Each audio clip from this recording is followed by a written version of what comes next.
Good morning and welcome to the first quarter meeting of the Board of Early Care and Learning. This is the fun meeting where we get to do things that are a little bit off the beaten path, and I'm looking forward to it. I hereby call this meeting to order.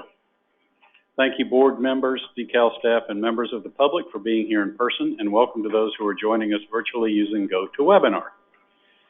I'll start with a roll call of our attendees. When I call your name, please respond verbally so that we can ensure your attendance is recorded for our meeting, because our transcriber cannot read hand signals.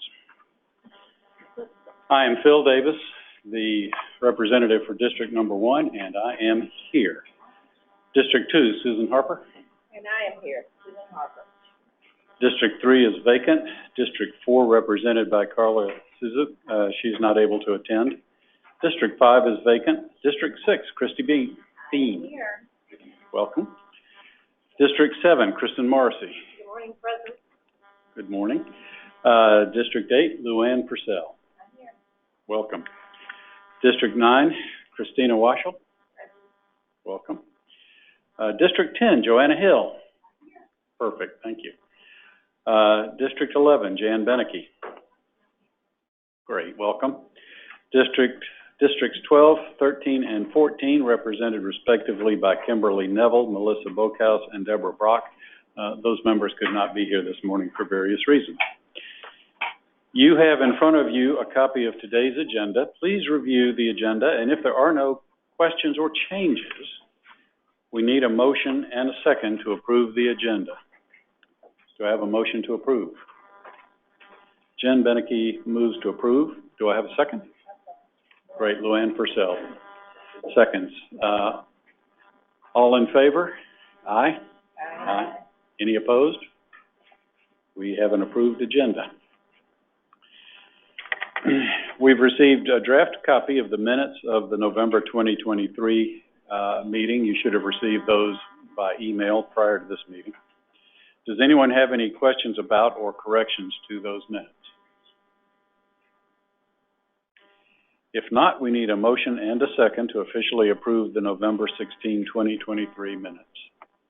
So moved, Kristen Morrissey. Thank you, Kristen. Do I have a second? Thank you. Is there any opposition? Hearing none, the motion passes unanimously. Now I'd like to call on Kristen Morrissey for our inspiration. Good morning. Good morning. When I started working on this, I thought focus on that. Thank you. I started with some of the books that they recommended. If you haven't gone into, they're really good. This was one of my favorites. There's Only One You, which I really enjoyed. But then I also started with last week's podcast, and I really enjoyed that. It talked a lot about inclusivity. Well, that did start last week. I listened to it. I think it was last week. But we were recording in advance. Yeah. It was last week. I think it was maybe. Yeah, I know if you don't get to listen to those regularly, they are really inspirational. And you had several guests, but the one I felt really kind of nailed the topic was Peggy Sutton. She's the Inclusive and Behavior Support Regional Director. And at one point, the tough question was asked, like, how do you define inclusion? And, you know, some of us in our backgrounds, you know, those topics can be lively ones at times, but I really thought she nailed it when she talked about it in this way. She said, when it talked about in classrooms and in education, it was about involving all children with and without disabilities, or all children are involved and engaged. And then she went on to say, every child can participate and be accepted for the unique individual they are. So it kind of goes along with that idea of all children need to reach their greatest potential. And that's really important in the work of DECAL. So I know for me and yourself, there's probably some phrases and words you grew up with that you kind of live by. Like do unto others, what goes around comes around, love thy neighbor as thyself. So there's a few quotes I'd like to mention before I get into a brief poem. There was another one, inclusion is a belief system. It begins with the belief that every child has strengths to build upon, interests to share, and experiences to honor. And probably my favorite one to close it out, we will know that inclusive education has really become embedded in our culture when the term becomes obsolete. Isn't that something to strive for? It's been 10th anniversary this year of the two other ones, and then a poem I'd like to read. Just to show you that inclusivity and diversity are not a new concept, Winston Churchill once said, "Diversity is one true thing we all have in common." And so the one phrase that really I remember growing up with, and I really never knew the whole poem, was about children learning what they live. And there was another quote by James Baldwin: "Children have never been very good at listening to their elders, but they have never failed to imitate them." So I really feel as adults, we need to model what we want behavior of our children. So the one that I grew up remembering and learning was Children Learn Where They Live, and this was by Dorothy Law Knowles. She was a child behavioral specialist back in the day. And she wrote, "If children live with criticism, they learn to condemn. If they live with hostility, they learn to fight. If children live with ridicule, they learn to be shy. If children live with shame, they learn to feel guilty. However, if children live with encouragement."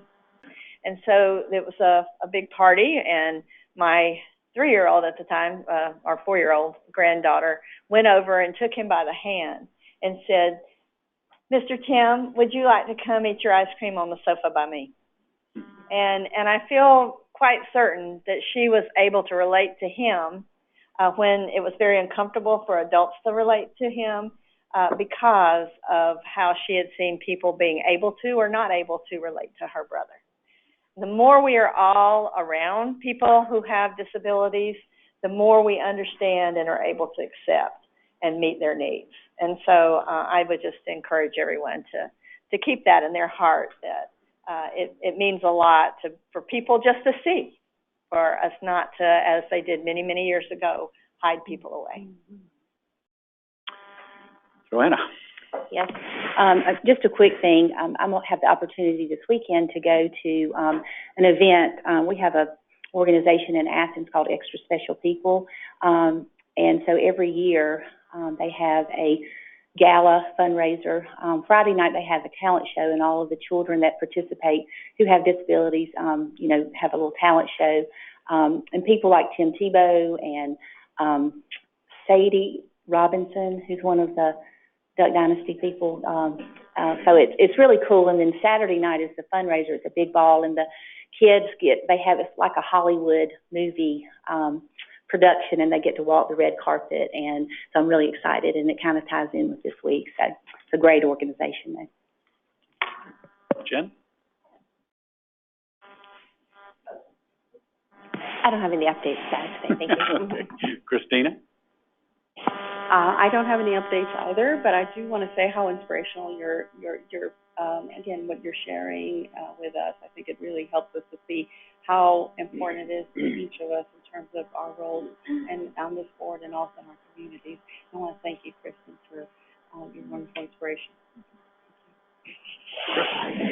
I was hoping to get into one of the facilities I've been to before, and I kind of last week, but I'm going to be going next week. But I look forward to kind of seeing. I was going to go to a new one, but I want to kind of see how much emphasis on inclusivity, how much it might have changed over the years. So I'm looking forward to going back to that one. And then just one other thing, in the podcast, there was the 14-year-old girl who wrote the book on autism, and really enjoy. I'm going to read that. It's more of a picture book with words, but I really want to look at that because it really seemed like a great way to basically drew a lot of pictures and explain from her perspective what it was like to be autistic and growing up. And as an adult, it's like, oh, it'd be a great handbook to understand what you can't understand if you're not living that life. So it was really, I'm going to read that book. Thank you. And don't we have her doing or reading as part of? We do. And I don't know if it's been posted yet or not, but autism is my superpower. Yes. And we did a short kind of podcast with her, and that'll be posted. I don't know, Regis isn't posted already? It's one of the ones that... One of the things I love about being at DeKalb is that at our age, my age, not your age, babies appear, but you also tend to be shoved into irrelevancy by your younger generations. So every once in a while, the babies appear, and somebody will say, well, how do I solve this problem? And I'll say something like, well, do this, that, and the other thing. Uncle Phil, how do you know that stuff? Well, there's a website. Behind that website sits an awful lot of hard work And a lot of that hard work has been done by our honoree. Today, our longest-serving and one of our most devoted members is retiring from the board. It kind of chokes me up.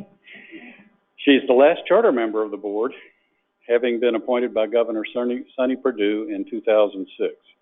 She has seen governors and commissioners come and go while faithfully serving our board and DECAL. Today, we want to honor and express our gratitude for her invaluable contribution that has greatly impacted children and families in Georgia. Dr. Luann Purcell, will you please join Commissioner Jacobs and me at the podium?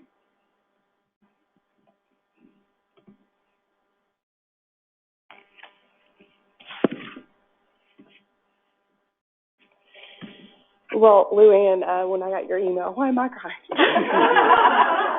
It's catching. Thanks, Bill. I don't like to cry in public. The last time I cried was at Mark Waite's retirement party. And he's here today. I know, right? When I got your email about your retirement, of course, I was very sad, but I was expecting it because you spent so many years with us. It's a good staff, I tell you. No, right? Great staff.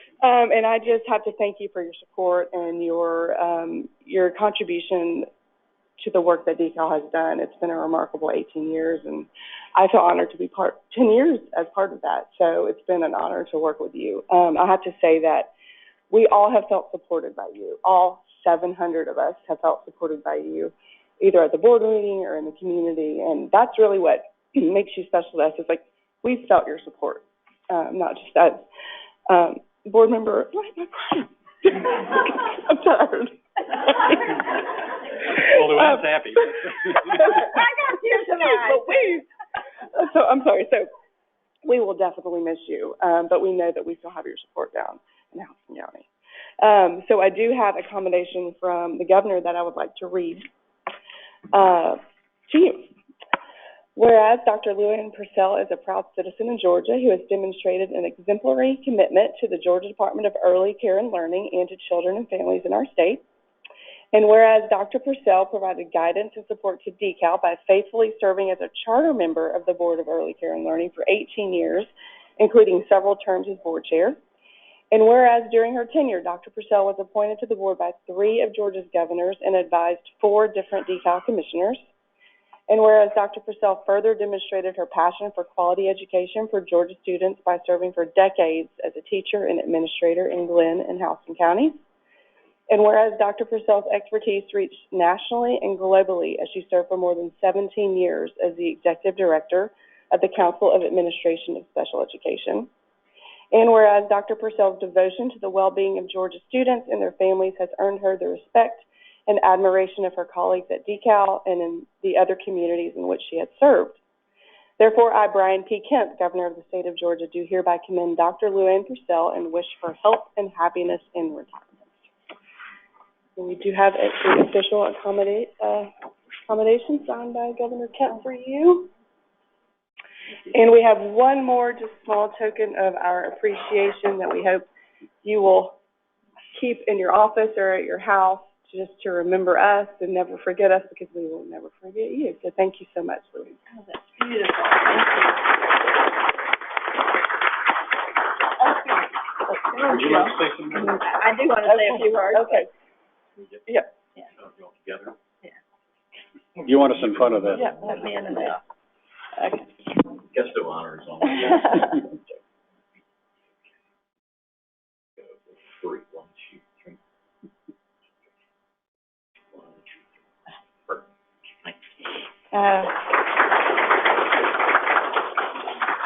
Well, if anybody knows me, they know that I have a few words. I always have a few words, but I was in California doing a conference for the Council for Administrators of Special Education when I got a call from the governor's office. And when I was an assistant superintendent and got a call from the governor's office, you always kind of, had a little heart palpitation.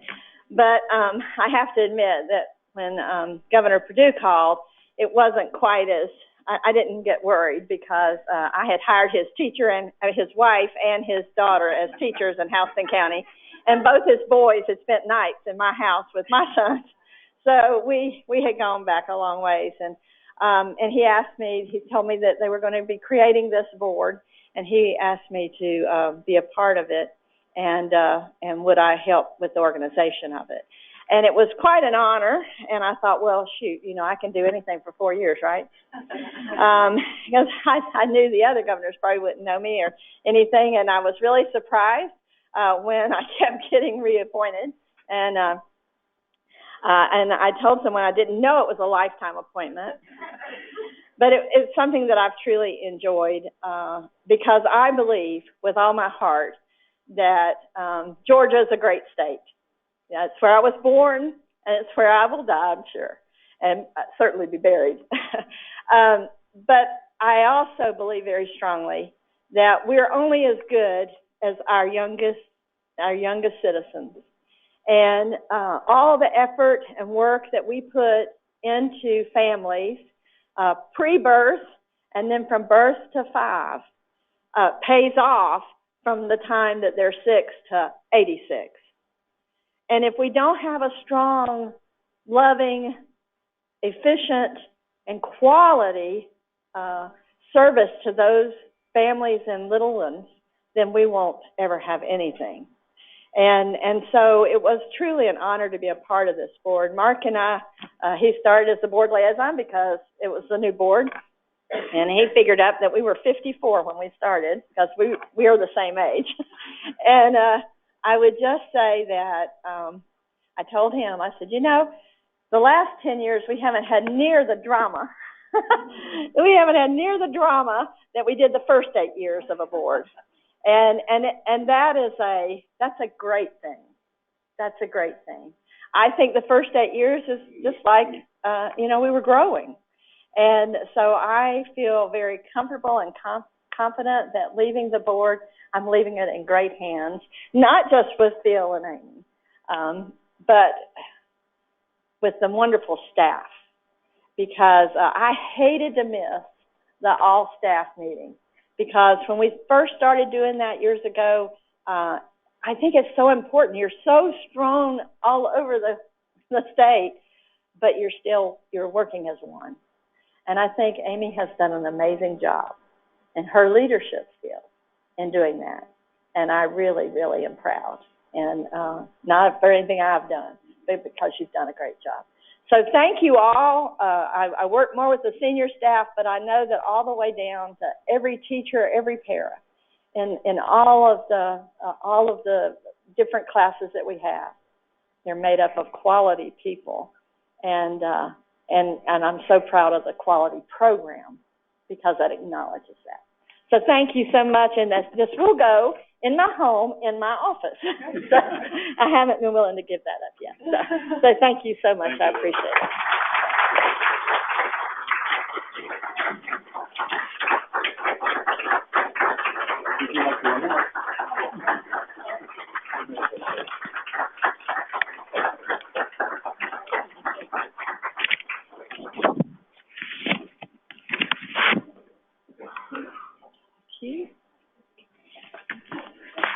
Okay, to follow that, I always said I'm not a crier.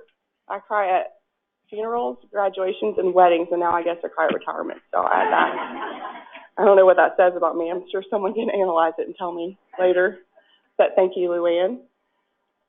Okay, I wanted to give you an update on a topic that I mentioned at a previous board meeting as work that was going on, that we were supporting when asked to support, and now the final report has been released by the House Working Group on Early Childhood Education. Just as a reminder, in March of 2023, Speaker Burns established the House Working Group on Early Childhood Education to address issues in Georgia's pre-K program. And he appointed Speaker Pro Tem Jan Jones as the lead for this group, and she worked beginning in May of 2023 through the end of the calendar year on really just getting to the root of and learning more about Georgia's pre-K program, the history of the program, funding, teachers, class size, you name it. She did a really remarkable job of hearing everyone's feedback. She met with us as the Department of Early Care and Learning. She met with superintendents from across the state to hear their feedback and suggestions for improvement. She met with private child care providers to hear their feedback on Georgia Pre-K. She met with advocacy. She really included everyone that has any interaction or has had any interaction with Georgia Pre-K over the past 31 years. And she really listened, and in January of this year, she officially released recommendations from this work group. I want to share those with you. There's 6 recommendations that she released as part of this work group in January. The first is to restore the pre-K kindergarten class size to 20 students. As I'm sure you are very well aware, our pre-K classroom is 22 students with a lead teacher and assistant teacher. We have been at 22 since 2011, 2012 as part of kind of the HOPE reform cuts that had to be taken back in those days, and this is the only thing remaining that has not been restored. We think this is really important to reduce class size for all the reasons that you know. It's better for teachers, it's better for students, and we need to get back to 20. So the good news is this is also part of the governor's budget recommendation. So we feel pretty confident that we will be able to officially move to 20 students next school year. This will be a phase-in approach. If Luann and Susan and probably Phil, you were probably here when we had to cut about 400 classes when we increased the class size. And I wasn't here. I was at OPB. But it's your fault. It is. And it is my fault. And I understand and I've heard the terrible stories of how painful that was for Susan Adams and her staff. So this will be doing just the opposite. So it will be a 4-year phase-in of reducing the class size because we'll have to add 382 new classrooms. We can't do that all in 1 year. That is impossible. So we believe we can do that over 4 years and add about 90 classrooms a year. So we will not be serving less students. We will just be spreading out the number of students in more classrooms. I think that's a really important piece. If you get any questions on this, we are not serving less students. We hope to serve more, actually. We'll be adding classrooms across the state. I know you've heard Susan talk about we piloted this school year to give programs the opportunity to get used to that. And I think we've got about a third of our classrooms that are at 20. They voluntarily did that. And so, and we've heard, and I will tell you, Speaker Pro Tem Jones also heard from public and private that this was important to them as well. And again, in the governor's recommendation. So we feel really good about this. Number 2 is to increase the salaries for assistant teachers. Currently, assistant teachers make about $20,000, which of course makes it difficult in recruitment and retention. We retain about 65% of assistant teachers, so that's a pretty high turnover. And there is a bit of a discrepancy in the K-12 paraprofessional salary. So the recommendation from the work group would be to increase that salary to $25,741. Number 3 is to provide pay parity between pre-K and K-12 teachers. We made a lot of improvements over the last 6 years, largely in part to Governor Deal's recommendations out of his Ed Reform Commission, where we're back to paying what we call, it's like T&E for pre-K, but it's for K-12 teachers. But there are some small discrepancies in the salary schedule and in the maximum years and in degrees that you can receive as a pre-K teacher. So this is a recommendation to provide the exact same T&E scale for pre-K teachers as provided for K-12 teachers. Number 4 is an increase in operating funds for pre-K programs. We provide about $8,000 per classroom for new classrooms, and we believe this has not been changed since FY 2004. Obviously, materials are very important for classrooms with 4-year-olds. We also don't provide a lot for transportation, and we know that can be a barrier to access to Georgia Pre-K, and so this recommendation is to increase the startup grants to $30,000 per classroom. That's about what it costs to equip a pre-K classroom. Provide $15,000 for a refresh every 5 years. As you can imagine, 4-year-olds are hard on materials. And then allocate $80.78 per student for transportation, and this would match what DOE does for their schools. You also probably heard me talk about the wait list. It comes up a lot, and I get a lot of questions about the wait list. And what we've come to figure out over the last few years is it's really a lack of capacity, meaning physical capacity. They're either private schools, private child care providers, or public schools just don't have the actual space to provide an additional pre-K class. And so number 5 and 6 would help with that. One is capital instruction for public schools. Right now, there's a very complicated capital outlay formula that DOE administers for all public schools, which does not allow you to account for pre-K students. And this recommendation recommends that it now include pre-K students, which would then give more operating dollars and capital outlay dollars to public schools for classrooms for pre-K students. There are 2 bills currently in the process. One is HB 941, and one is Senate Bill 360, which would make that change to the capital outlay formula, which would allow for pre-K in that K-12 formula.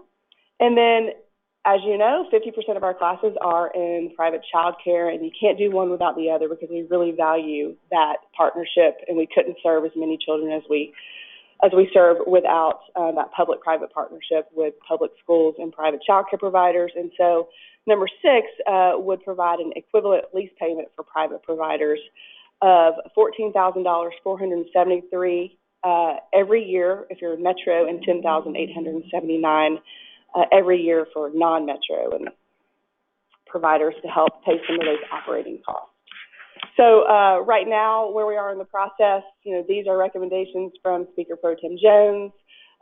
According to Ms. Jones, she's met with the governor and his staff, and so we are, of course, in full support of these recommendations, and we'll, of course, defer to the governor on how he handles, because we believe this will be about $100 million in additional lottery dollars that would be needed to fund these recommendations. So I will stop there before I move on if you have any questions. Well, yes, I do. Okay. We're talking about decreasing class size, and we're talking about increasing the number of classrooms because of that. And then we have the capital construction and lease payments. That's a lot of moving parts. Is there, like, a grand coordination scheme afoot? There will be a grand coordination scheme once we see movement.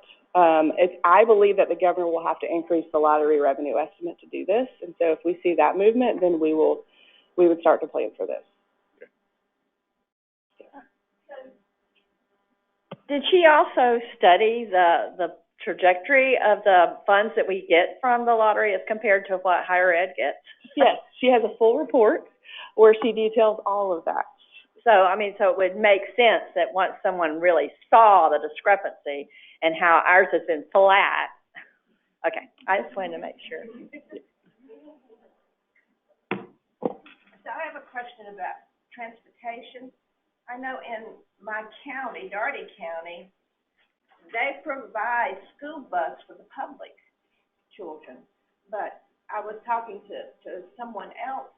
I guess it's by school system as to whether they decide to pick up the pre-K kids? Yes, that is a school system decision. decision. Capacity of whether the bus is too full? Yeah, that is definitely a decision made by the school system. I do think additional funding for those pre-K students could help to incentivize them to include pre-K students in their transportation plan. One more, if I may.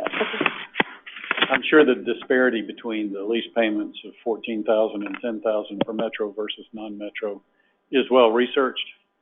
But we've got a lot going on in the first district, a lot of which is rural, and I'm questioning whether that's currently valid. So we actually have a cost model that pulls in costs from all over the state, and we were able to pull this from true operating. So yes, it is based on the most current data that we have, and there is definitely a difference in cost in metro and non-metro. So there's a source I can cite when somebody... Yes, absolutely. And Ryan Ringsred can tell you all about that. Just wait. It's a newer tool that we have here at DeKal, but what's been a great advantage of the stable grants that we were able to disperse $1 billion to child care providers is we get a lot of data on their actual cost of operating, including what they're paying for rent, what they're paying for overhead, which helps us to come to this number. Thank you. Okay. Now, speaking of pre-K, we have two special guests with us today. I know I have had the opportunity of letting you know that we have awarded our Pre-K Teachers of the Year, but they're actually here for you to present to you today. First is Meredy Brown, and she is from Gwinnett County. She graduated from UGA with a bachelor's degree in psychology and a master's degree in early childhood education. She is certified in Georgia to teach gifted in early childhood education, and she teaches Georgia Pre-K at New Odyssey for Children at Mill Creek, where she has been teaching since 2015. So I'm going to turn it over to Phil and Meredy. Thank you. Okay. Thank you, Commissioner Jacobs. I'd like to read, you can come on up, I don't bite. A resolution,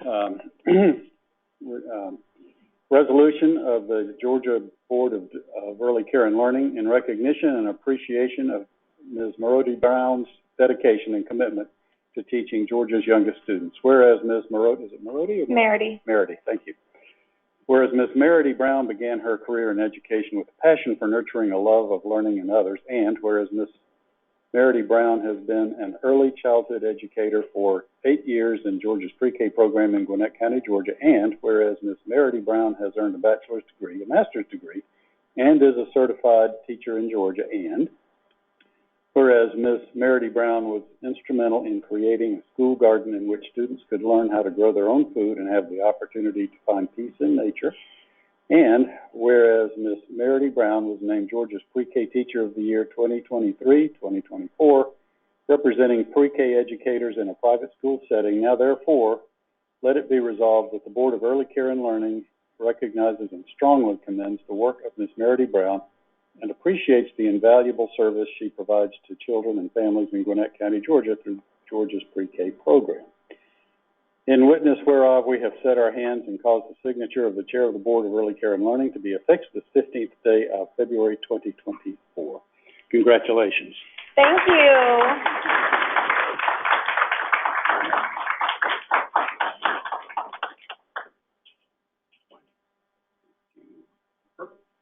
Thank you. Congratulations.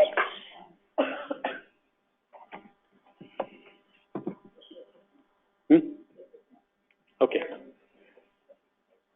Oh, you're going to do it. I'm sorry. All right, so I'm not sure how to work the PowerPoint. Do I just press this middle button here to?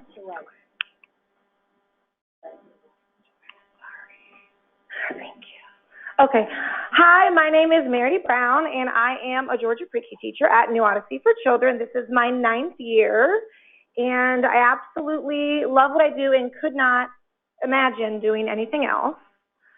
I teach pre-K for lots of reasons. Of course, for my kids, my babies, that's why I get up every day and why I love what I do. It is so important to instill a love of learning and curiosity and asking questions and just loving the whole process of going to school and learning for kids, because these young years are so important. Once they get into elementary school, there's so many tests and the teachers have so many more constraints as to what they're allowed to teach and how they're allowed to teach it. We have much more freedom to specifically tailor exactly what we do to what our kids need each and every year and give them a positive experience as we send them off to K through 12. And especially since COVID, before then, but even more so after that, social and emotional growth and development in our students has been shown to be incredibly important and much more needed than we thought before. So we spend a lot of time developing these social skills, emotional skills in our students. They come to us in August a lot of times. They are very dependent on their parents and family for doing a lot of things for them. So we instill a lot of independence in them. We teach them how to work together, how to handle their emotions, how to try new things, how to write new letters and solve puzzles and not give up and not need so much help and be able to do things on their own. So all of these skills are so important, and the K-12 teachers are not able to work as much with them on that as we are. So we spend a lot of time doing that. And the independence and confidence is so important as well, because pre-K is such a bridge year. When the kids come to us, a lot of times either they're in preschool and playing for most of the day, or they're at home and have not been in a school environment before. And we have to get them ready to going to kindergarten, going to the big school, having to sit in a desk and walk quietly in the hallway and be able to find their bus and find their classes and do all these things on their own. And we have to scaffold that as we move through each month of the year to get them ready and fully prepare them for kindergarten. So we use every day throughout the year to build that independence and confidence in our students. And I truly, truly believe that pre-K is the foundation for success for all of our students. And I hate that there are some kids that have to go to kindergarten without having been through pre-K, because seeing the growth in my students from August to May, I mean, they're like different kids. They know so much. They are so confident in themselves, and they are so ready for school because of what we are able to give them. I really feel like it should be, what's the word I'm looking for? It should be mandatory for all kids to go to pre-K, and it should be provided for all children in the city, in the country, across the whole state, because it is just essential for the development and the success of all of our children. All right, so this is my family. My husband's name is Robert. We have been married for 7 years. I have 4 children. Aaliyah is 14 years old. She is in a small group special education class for mild intellectual disabilities. I have 2 boys, Eli and Isaiah, twins. Eli is on the spectrum, and both Eli, Isaiah, and Madeline are all in gifted classes. So my kids are kind of all across the board as far as I have a lot of experience with special ed and gifted and IEPs and all of that from a teacher perspective and a parent perspective. And moving back to one of the important things in the pre-K classroom is I try to make sure every year to identify any needs my students have before they get to kindergarten. That's also another big part of pre-K, is any kid that needs any kind of support, whether it's for any kind of special education or even if it's just speech, getting everything identified, getting the evaluations done, getting the IEP set and ready to roll before they walk in the door in kindergarten is essential. Because if you wait till kindergarten, you're not getting identified and the ball is not rolling until August. They may not be receiving services till December, January, and you've lost half a year, which is a big deal, because the more support kids get early on, the more successful they will be able to be at a younger age. And back to the family. So we have 3 cats too. We love Star Wars. So Princess Leia is on the left, and then Han Solo, and then Ahsoka is on the right. So 3 kitty cats to keep us very busy, and just knocked over a lot of stuff off the counter this morning. So they're always causing trouble. All right, so as you guys know, I have a garden at school. I also have a huge garden at home. I love gardening, and I love growing everything from vegetables to flowers to herbs. I have lots and lots of plants outside and inside. My husband jokes that we live in Jurassic Park because we have to move leaves aside as we're going through the living room, but I love it. And I bring that into my classroom. We have lots of plants in the classroom, and the kids help every year, starting things from seed, taking care of the plants, harvesting, eating what we grow, and they really do love it, because not every kid has access to outside space at home or the ability to participate in gardening. And I really like being outdoors, as you can see. I also enjoy hiking and taking pictures of nature. We are always going on hikes and day trips with my family whenever I can pull them out of the house and get them outside. Any breaks we have from school, we really enjoy doing that. And I am so incredibly honored to be chosen as one of the Teachers of the Year. This was a few years ago on Halloween. I dressed up as Miss Frizzle from the Magic School Bus. I really do believe that pre-K is essential and needed for every child in Georgia and in every state. And I am very honored to be able to have the opportunity to meet so many people and speak about my passion for pre-K and all of my kiddos and how important I think it is. So thank you for choosing me as one of the Teachers of the Year to represent the Georgia Pre-K program. Thank you.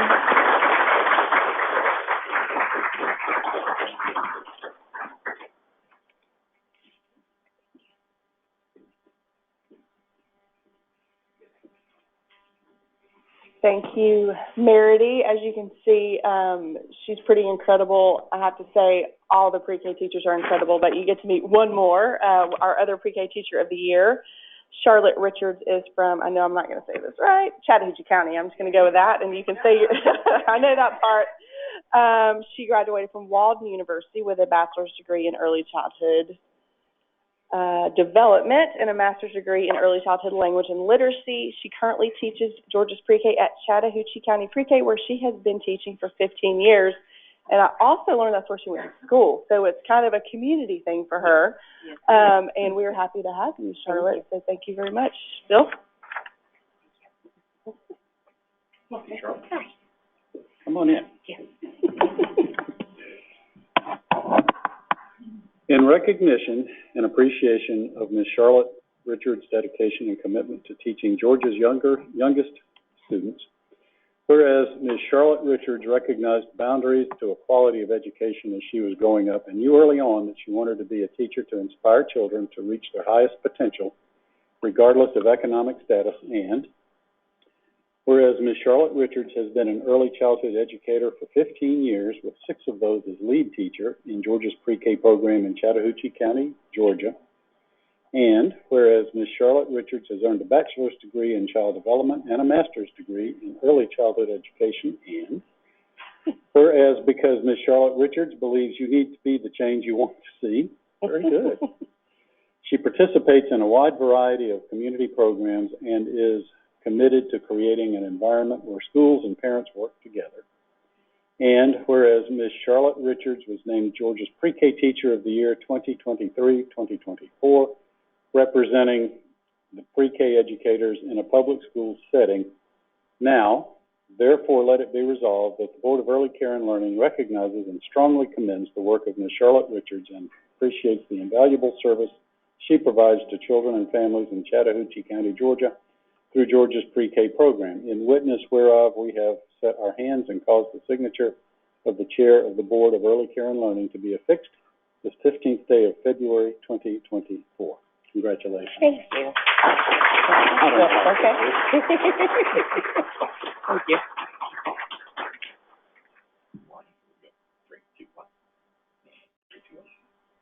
Okay, thank you. Good morning, everyone. All right. Are we working? No? Okay. I'm going to come and let you. Yeah. Okay, awesome. We're good? Again, good morning. I was very nervous about doing this presentation because I haven't did a PowerPoint since high school. So I was very nervous, and I will say that my pre-K students helped me with this project, so they were super, super excited. I am the pre-K teacher of the year for the public school system. This is actually going into my 7th year as the pre-K teacher. I started out 15 years ago as a paraprofessional. So to be able to start as a paraprofessional and then gradually grow into a full-blown educator has been a full circle moment for me. I've been in the same school district for my entire teaching career. My pre-K classroom is where I was taught in 3rd grade.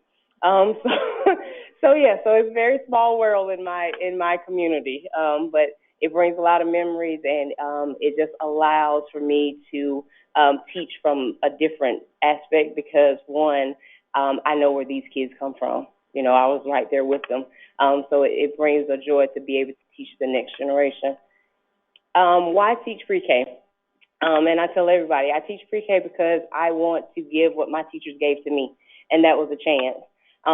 Growing up in a rural community, no grocery store, no traffic light. Yes, it was very, very rough growing up, but our teachers believed in us, and they gave us all the resources that they were able to provide to make sure that we were successful, not only in elementary school, but as well as middle school and high school. I want to set the tone for pre-K students to have a great educational journey. This is their first year in school. Their parents, this is their first year allowing their babies to be away from them 8 hours, and it's a huge adjustment. So my reason for teaching is just to make sure that that environment is a great environment for them to be able to learn and thrive and survive in the educational world. Being a child's first teacher, it gives me the chance to create a lifetime love of learning. If they have a great year in my pre-K classroom, then 9 times out of 10, they don't want to go to kindergarten. They want to stay with me, but they go into kindergarten very successful and very confident that they can achieve the goals that are set for them.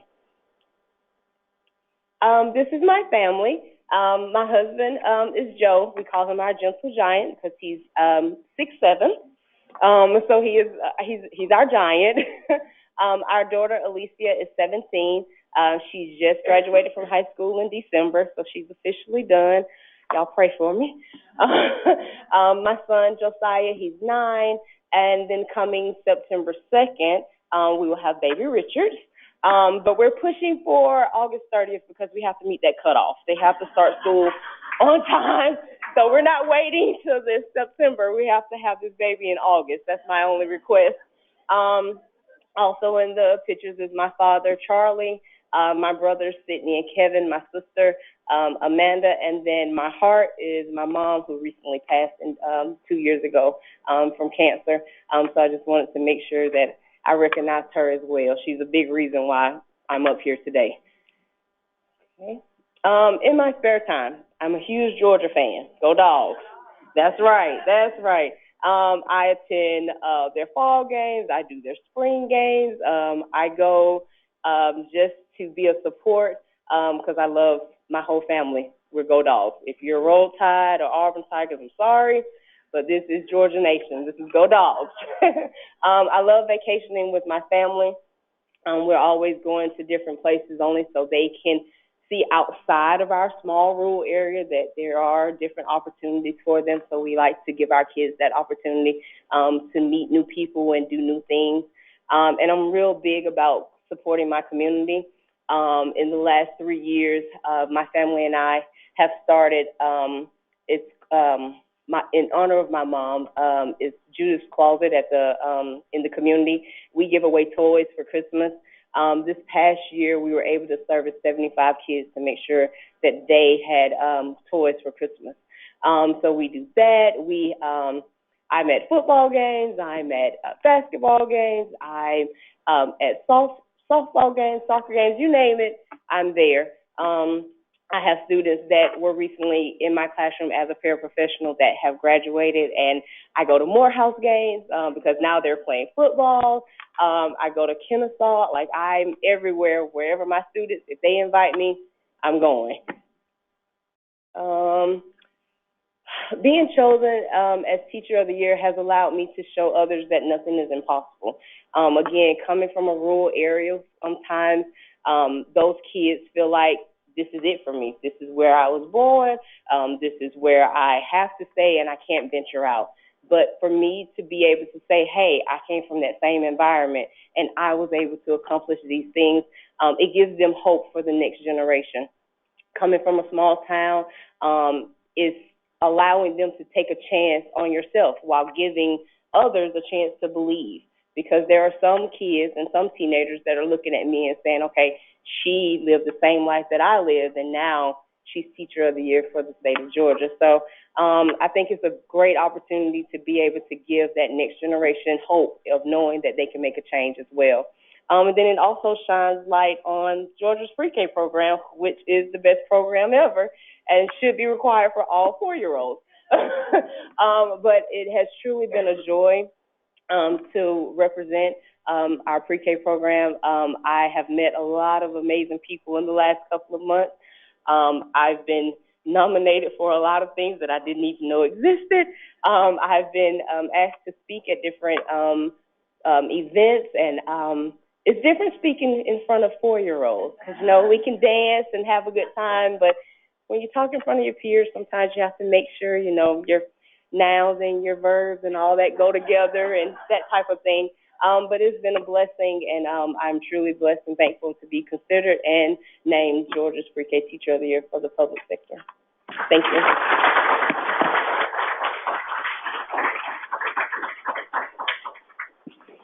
Thank you, Charlotte.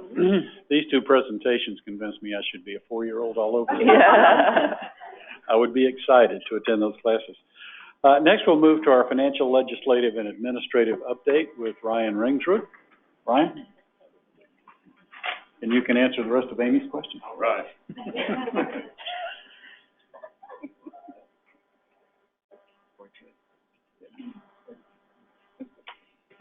Thank you, Mr. Chairman. Good morning, everybody. I got to say, I love hearing from the Pre-K Teachers of the Year, but they are a tough act to follow. They get up here and talk about what inspires them and how they inspire their students, and then I have to get up here and talk about the budget and our financial position, and it just doesn't quite feel the same. But we got to do it, so let's get it on. I'm going to begin with our standard quarterly financial update. This slide shows our budget, expenditures, and remaining balance as by program and by fund source as of 12/31/2023. So that is the end of quarter 2 of state fiscal year 2024, which means we are halfway through the fiscal year. As you can see from the bottom right corner of either table, with 50% of the year remaining, we have 42% of our funds remaining that remain unspent. That number is a little lower than you're used to seeing at this time of year. The reason for that is, as has been the case for the last few board meetings, is our COVID dollars. You guys will probably recall that the feds required us to encumber all of our COVID spending by 9/30/2023.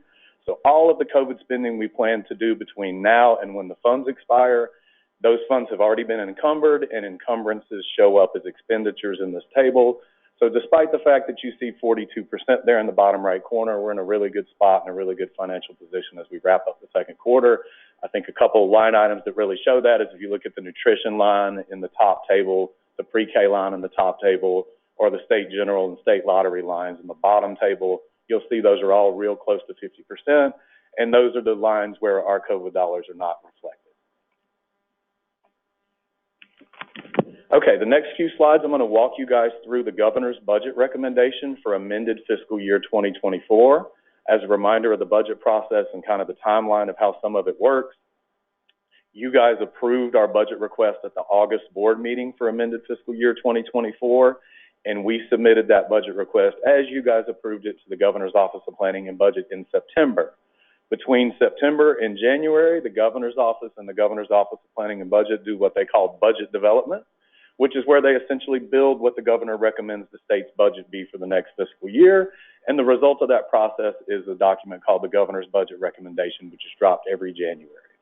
So what you see in this table is a difference between our original FY 2024 appropriation and what the governor is recommending for the amended fiscal year 2024.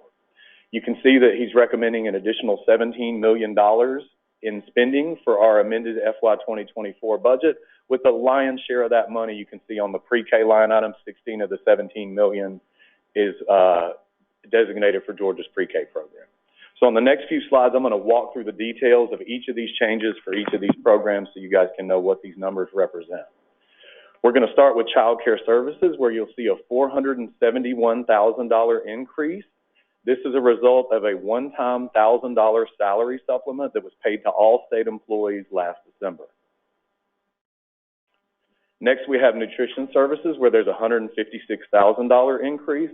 That is also a result of the $1,000 salary supplement. $56,000 as a result of that. The other $100,000 is for another round of startup grants for our Happy Helpings program. You guys will probably recall the last few years we've done those startup grants in our summer food service program, and we've been really successful in incentivizing and enticing existing and new sponsors to move into counties that did not have meal service in the previous year. And so we're really excited to be able to do this again this coming year. Next, we have Georgia's pre-K program, where you will see a $16 million increase. This increase is made up of 4 items. The first item is $8.3 million, which is that one-time $1,000 salary supplement that I mentioned earlier for all state employees. The reason it's a little different in pre-K and that the number is so much higher is because in addition to full-time state employees, they included pre-K lead teachers and pre-K assistant teachers. They also got the $1,000 salary supplement, which we were very excited about. The next item you'll see is $100,000 for a computer refresh. That is for new IT equipment for our pre-K staff. They have not had their IT equipment refreshed since 2019, and you guys know how fast technology moves and becomes obsolete. And so we're really excited for them to be able to get things like new laptops, printers, scanners, and things like that. So when they're out in the field supporting our pre-K program, they have the technology they need to be able to do that. The next line item you'll see is $1.4 million for health insurance contributions for pre-K lead teachers. And then the last item is $6.1 million to increase funds to expand the summer transition program. Over the past few years, we've used COVID dollars to fund the expansion of the summer transition program. We've gotten up to, I think, 396 classes the last couple summers, and the governor included funding to allow us to maintain that expansion. Lastly, we have our Quality Initiatives Program, where you'll see a $124,000 increase in the amended 24 budget, and that is also that one-time $1,000 salary supplement that we paid out in December. Okay, now we're going to move on to the governor's FY 2025 budget recommendation. As you can see in this slide, the governor's recommending an increase of $51 million, with the entire increase going to 2 decal programs, child care services, and pre-K. On the next few slides, I'll walk you through what these changes specifically are. We'll start out with child care services, where you see a $4.7 million increase.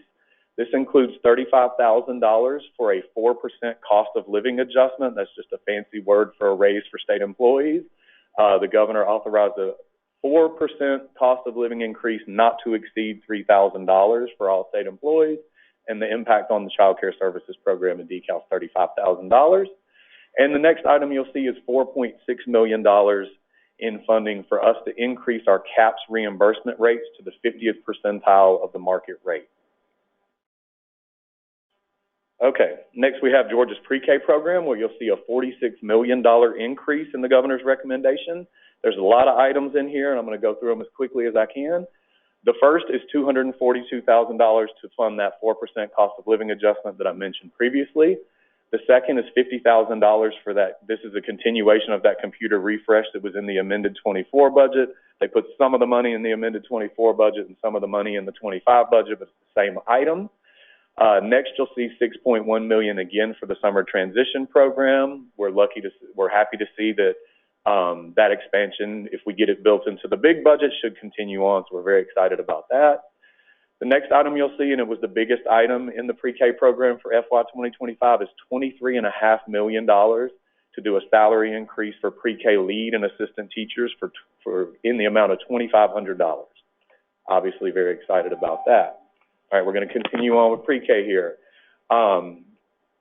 We have $1.3 million in the next item to increase the pre-K formula to reflect the training and experience of our pre-K teachers.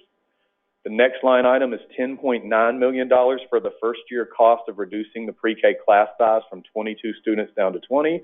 The commissioner mentioned that earlier as one of the recommendations of the House Working Group, and we were very excited to see that the governor also recommended the same thing. That's really good news. The next item you'll see is $612,000 for a new IT system for pre-K. And the last item is $2.5 million for health insurance costs for pre-K lead teachers.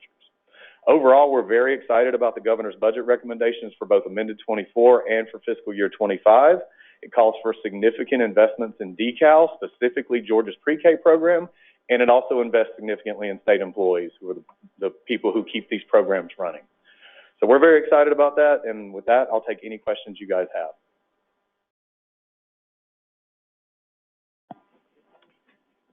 I think you got off easy. All right, I'll take it. Very, very complete, thank you. All right, thank you. Well, I have a question, but I think it's a pre-K question and not a finance question. Okay, well, how do we take that $10 million and put it to work? All right. For the expansion. So you're going to take me at my word. Okay, Ryan, thank you. Yeah, look at who's leaving. Well, I may call you back. I have that right. I like the way Ryan just ran away. All right, Susan Adams. I'll remember that. Yes, sir.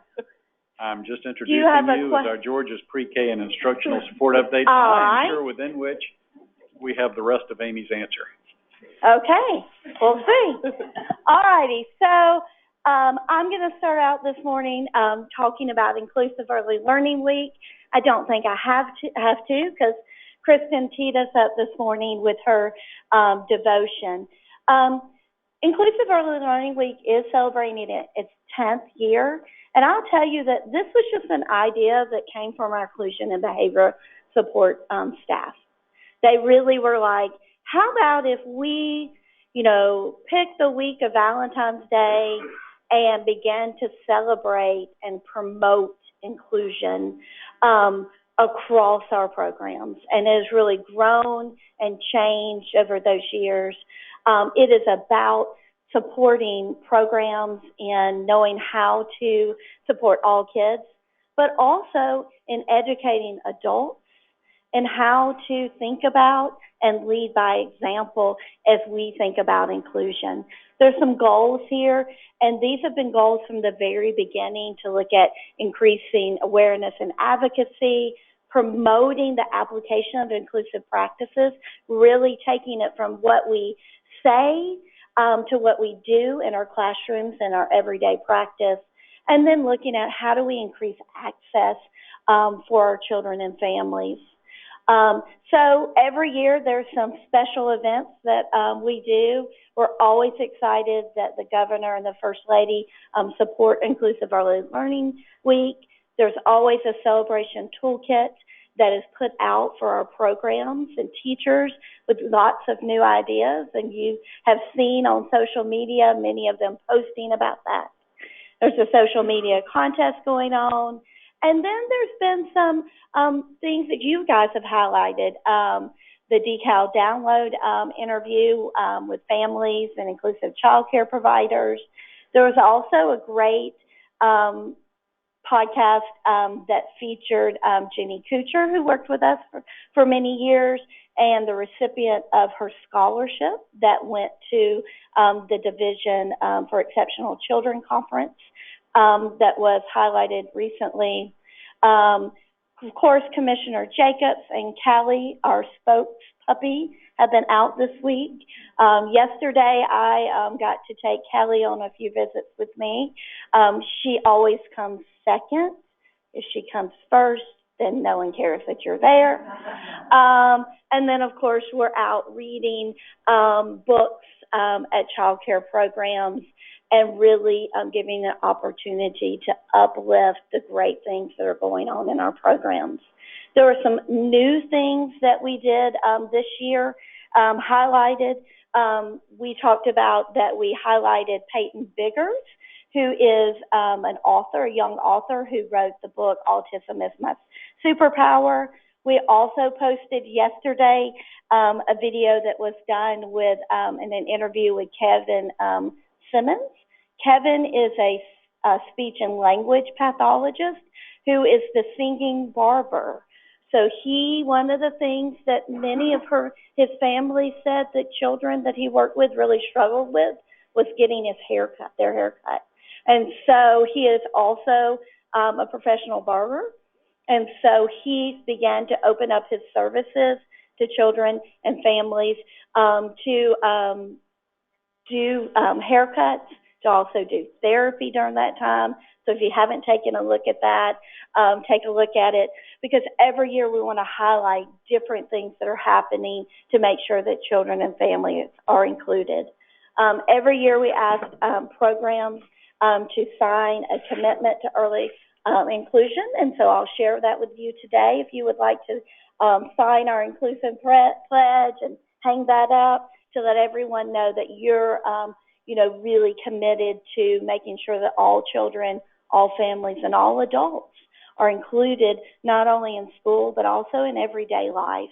And so it's one of our highlights of the year. A little bit about social media. This is actually our analytics from last year, but we had Jerry, who works with us, pull data, and it is up. Last year, you'll see we got 184 mentions on our social media platforms. This year, it's up to over 1,800 mentions. And so last year, we had about 75 shares. This year, as of the end of the day yesterday, we had 550 shares. And so social media is one of the ways that we can use a tool to reach not only programs directly, but also to reach out across programs, not just in our state, but, through social media to everyone. So we're really excited about that. All right, moving on, one of the other projects that we've been working on is we've talked a little bit about our work around mental health. You'll remember a couple years ago, state funds were awarded at our agency to put in an infant early childhood mental health director, Laura Lucas, and Laura has come and spoken with you before. We've done a lot of work around building direct services for children through things like child-parent psychotherapy. We've been doing a lot of work with teachers, and now we are doing a pilot right now that's actually funded with some of our federal recovery dollars that looks at a mental health consultation pilot. In this pilot, what we're doing is pairing a DECAL behavior and support specialist with a contracted master's level mental health professional.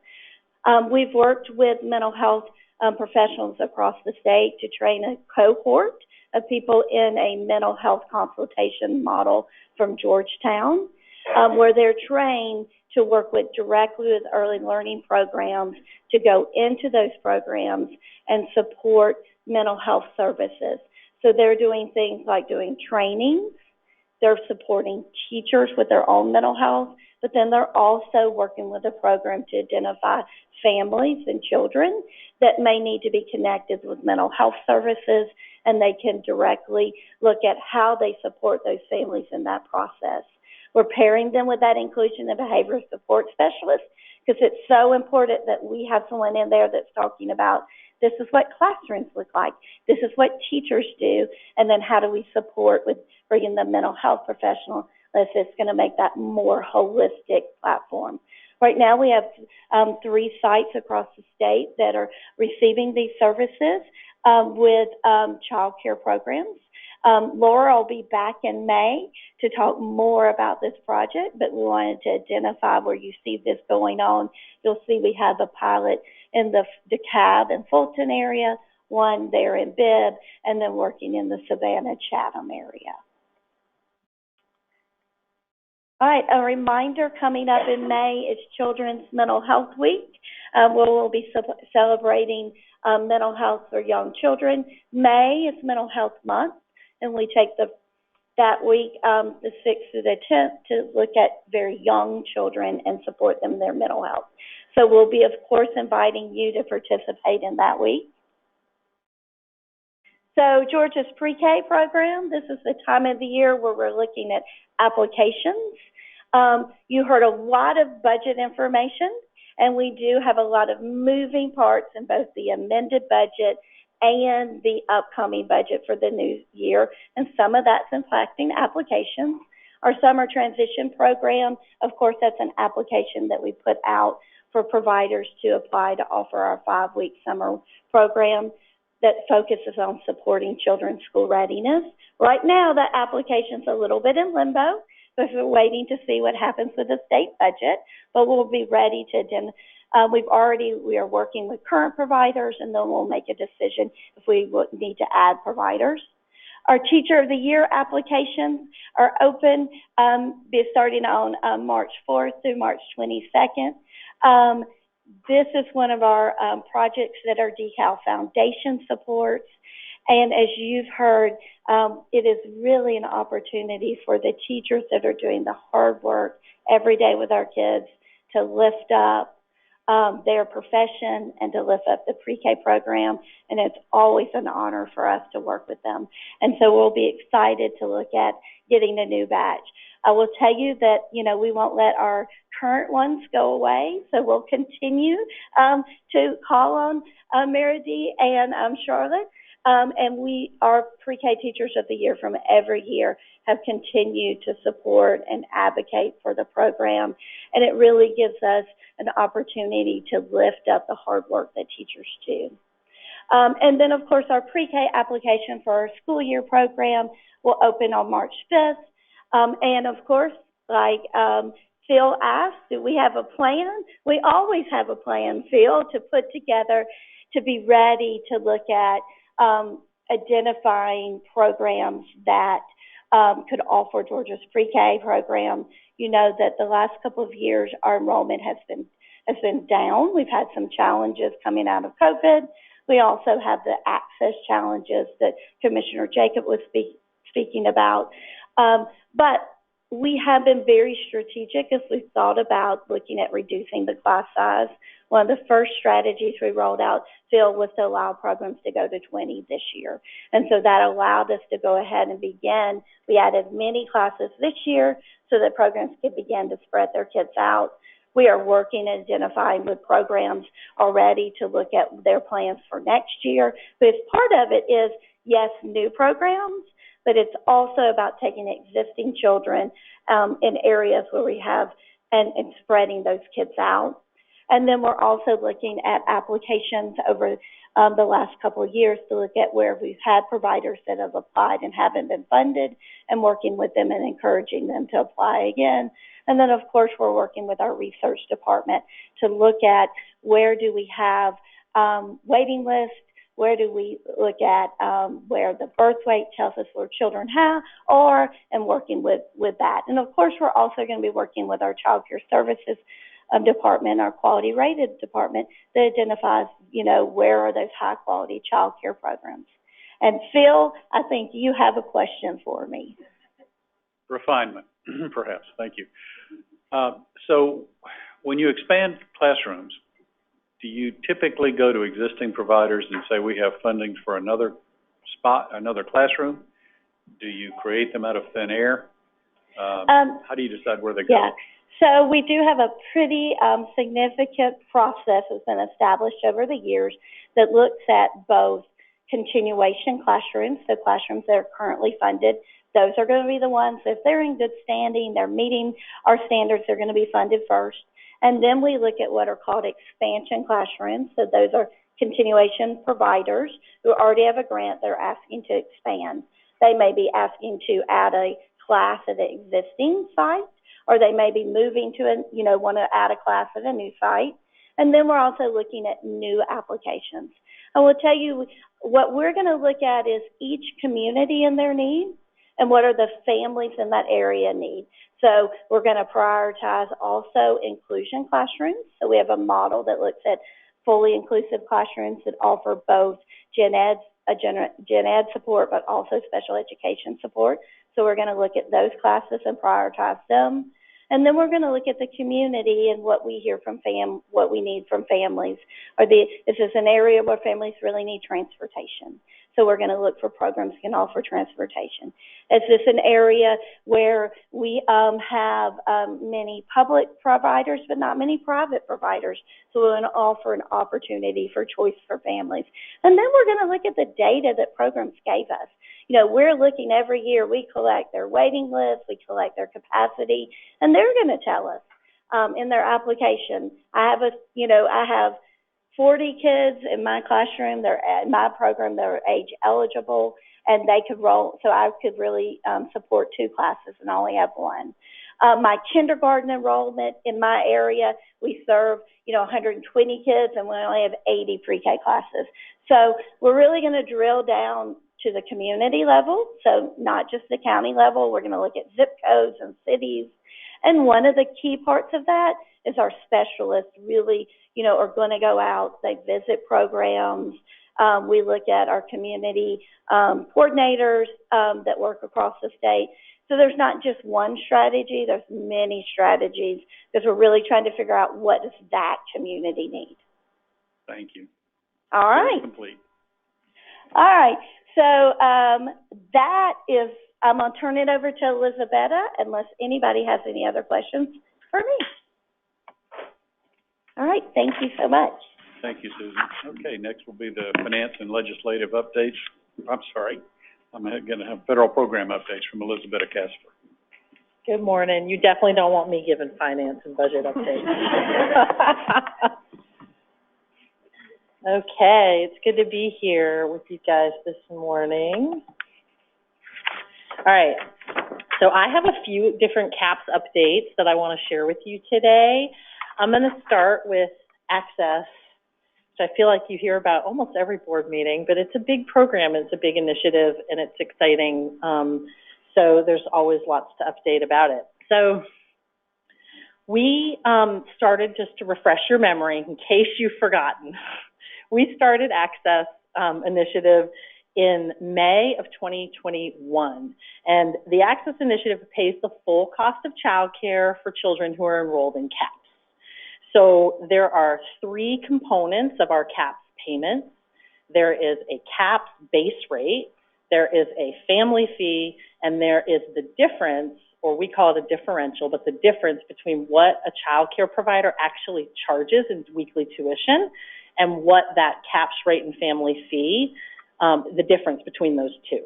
Okay, so with Access, starting in May 2021, we paid all 3 of those components. And then if you'll recall, last October, we brought back the family fee.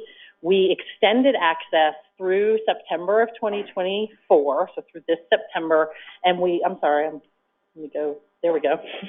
brought back the family fee so that families would have a chance to pay part of the components before they had to go back to paying the whole amount. And of course, this was ARP funds that have supported this initiative, that have allowed us to pay more for families during the pandemic, and then of course extended now through September of 2024. But just basics again, CAPS is still paying both the CAPS rate and the difference between the tuition that that a program charges and the CAPS rate and family fee. Family fee on average is about $22 per child per week, just to give you some context. So what we recently did, just literally at the end of last month, just a few weeks ago, is to raise our rates for Access by 4.3%. So that's sort of the highlight, but the context for that is in May of 2021, we collected child care providers' rates. We had to put basically a moratorium on raising their rates so that we would know that this program was sustainable through the whole time and we'd have adequate funding to continue to pay it. And so because we had to do that, we also recognized that child care programs can't go 3-4 years without increasing their rates. And so if you'll recall, in October of 2022, we did a rate increase, and then we've done a comparable rate increase at the end of this past month of 4.3%, and to try to account for inflation and cost factors. And again, our finance folks, who are far smarter than me, figured out exactly how much and what was appropriate and what we could afford to take into account to do this rate increase. And these rates this will be the last increase, and then it'll sustain through September of 2024. And at that point, we will go back to our original structure of paying CAPS rates and families paying family fees, and the difference between whatever a child care provider charges and the CAPS rate / family fee. So doing a rate increase like this involves reissuing literally every CAPS scholarship for over 70,000 children. It's a huge undertaking. And so there's a lot of people that are involved in that, not just the child care providers, and that they need to understand what's going on, but families all received a brand new scholarship. And so we've communicated with them, as well as, of course, them seeing the scholarship. We had to make sure they understood they didn't have to pay any more, that this rate increase is decal, paying an additional amount. And then, of course, child care programs can also view their copy of the updated scholarships in our new Georgia CAPS, which is our new payment and provider management system. So with that, I will move on to provider relations, unless anyone has any questions about that before I go on. One quick one. Has there been any significant bumps in the road from resuming the family fees? We actually had, right when we originally did it, we heard from child care providers that families can't afford this right now, we can't do this, but we explained to them that the funding that we use to pay the family fee had to be spent by last September. And so we literally did not have funding that would have allowed us to continue to pay the family fee. And I think once people understood that, they seem to have acclimated. I think what I have found in my years with 7 years with CAPS, I think 7 years now, and the many, many iterations and changes we've gone through, is every time we make a major change, there is definitely a bump. People get very, either, you know, some people get upset, some people accept it, but we have to go through this every time. But then usually things get explained, and we always try to inform ahead of time, of course, and then people accept it. So I would say it happened last October. That piece has been accepted. Now we're going through some iterations with the rate increase that we just did in reissuing all the scholarships, which I'll talk a little bit about in a minute. But I think it's been okay. I think we're going to go through it again this coming September when we change it again. We're going to hear from families that they can't afford it, and it's hard, it's difficult, but the funding runs out, and that's, you know, all we can do. Okay, so provider relations and Georgia CAPS updates. I missed our last board meeting because it was the same week as we launched provider relations and our new provider management and payment system. And we have been very busy ever since. Okay, so just again, refresh your memory. CAPS took over the provider management function of our program. And basically we used to have a vendor who did provider management and payments. We still have a vendor who actually makes the payments, but we've taken all the rest of the function over. On 11/15, we launched this new section of CAPS, which is made up of 40 staff and 4 units: enrollment services, provider support, quality assurance and payments, and education and outreach. And then at the same time, which sometimes I wonder if we should have done all that at the same time, but at the same time, we launched our Georgia CAPS, which is what its official name is, system, which is the new provider management and payment system. And honestly, we have definitely had some challenges over the past 3 months, and we have definitely heard, again, big changes. You have a lot of providers who it's different, and they have to learn new processes, and definitely as a different whole unit that's doing providing the services now, there's a lot of new things to learn, a big learning curve, as well as with the new system. We also have had some bumps in the road with the system, as any system implementation you will find. We are overcoming those and working diligently to try to make sure that everything is according to plan, and that we can get to the benefits, which we really do believe that child care providers will experience with this new system, where we can do things faster. We have easier ways for them to bill and to contact us, and improved customer service. All right, so in order to prepare for this change, prior to our go live, we did a lot of communication and outreach with child care providers to ensure they were informed about these changes. And that included 11 provider informational sessions and 21 of 23 staff trainings, and also 26 different provider orientation sessions. And then since post-implementation, we've also sent a lot of communication and engaged in webinars to ensure providers stay well informed. When we've had system issues, we've either sent a letter, or in some cases when we've gathered several issues, like in December, about a month after we went live, we had a very big informational webinar, which, as you can see, we had 872 people sign on. And we have about 2,800 child care providers that we pay, and so active, I would say, because they're getting paid each week. And so 872 is a pretty high number, even for us, to have. And then, of course, it got viewed by 275 additional people potentially. We've also kept providers abreast of issues that we've seen and posted tutorial videos. And so on our website, they can find videos on how to do basic functions in our system so they don't have to talk to someone in order to do that. We've tried to make our information as accessible to them and easy to find as possible. We've also started doing a quarterly newsletter and, as I mentioned, multiple letters to them, just telling them what's going on. Okay, and a little bit of data, because I always like a little bit of data. Bentley has rubbed off on me. We have made over 29,000 payments to 2,860 child care providers since going live in November.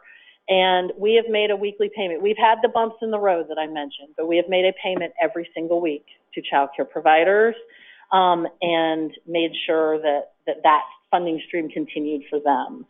And providers have logged into our system 136,000 times by now, because that's as of February 4th. And so that's, I think, just kind of incredible as well with a brand new system. Okay, finally, I'm going to talk about our CAPS 2Gen student parent pilot. I want to just update a few things on that.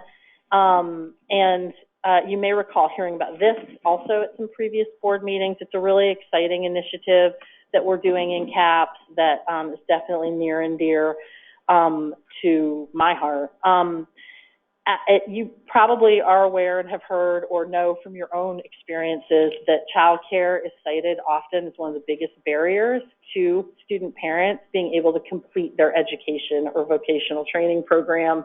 And so we wanted to look at how could we attack that? How could we work to try to help improve that for student parents? And of course, we in CAPS added the student parent priority group back in May of 2022. And this is sort of the next step of what else can we do. So the purpose of this pilot is to try to remove childcare as a barrier for student parents and make CAPS more accessible to them at the most basic. So the pilot includes 1 manager and 6 staff on 3 Technical College System of Georgia campuses, and it encompasses on those campuses not only their credit programs and degree programs, but also adult ed as well as WorkSource. So we have hired our pilot manager. Her name's Carolyn Morquet, and she comes to us from our family support unit within CAPS and has a whole bunch of strong 2Gen background.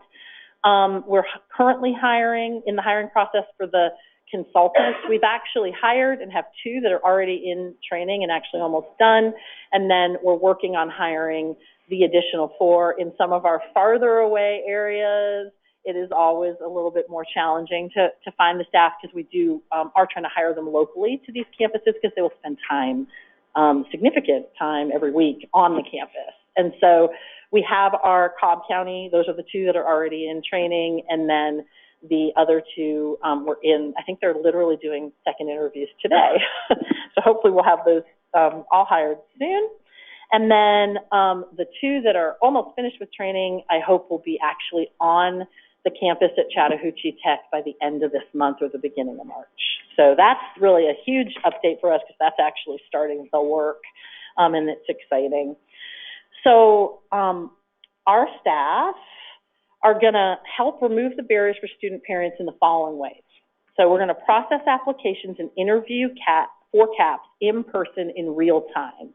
And we're going to let them know what documentation they need and hope that they can actually bring that. If they can, we can process their application immediately. That's part of what we want to test in this pilot is if you're able to get them the child care more quickly, what kind of impact does that have? Typically, our application processing time frame, when you do it through just typical process and it goes through our normal channels, can be up to 30 days.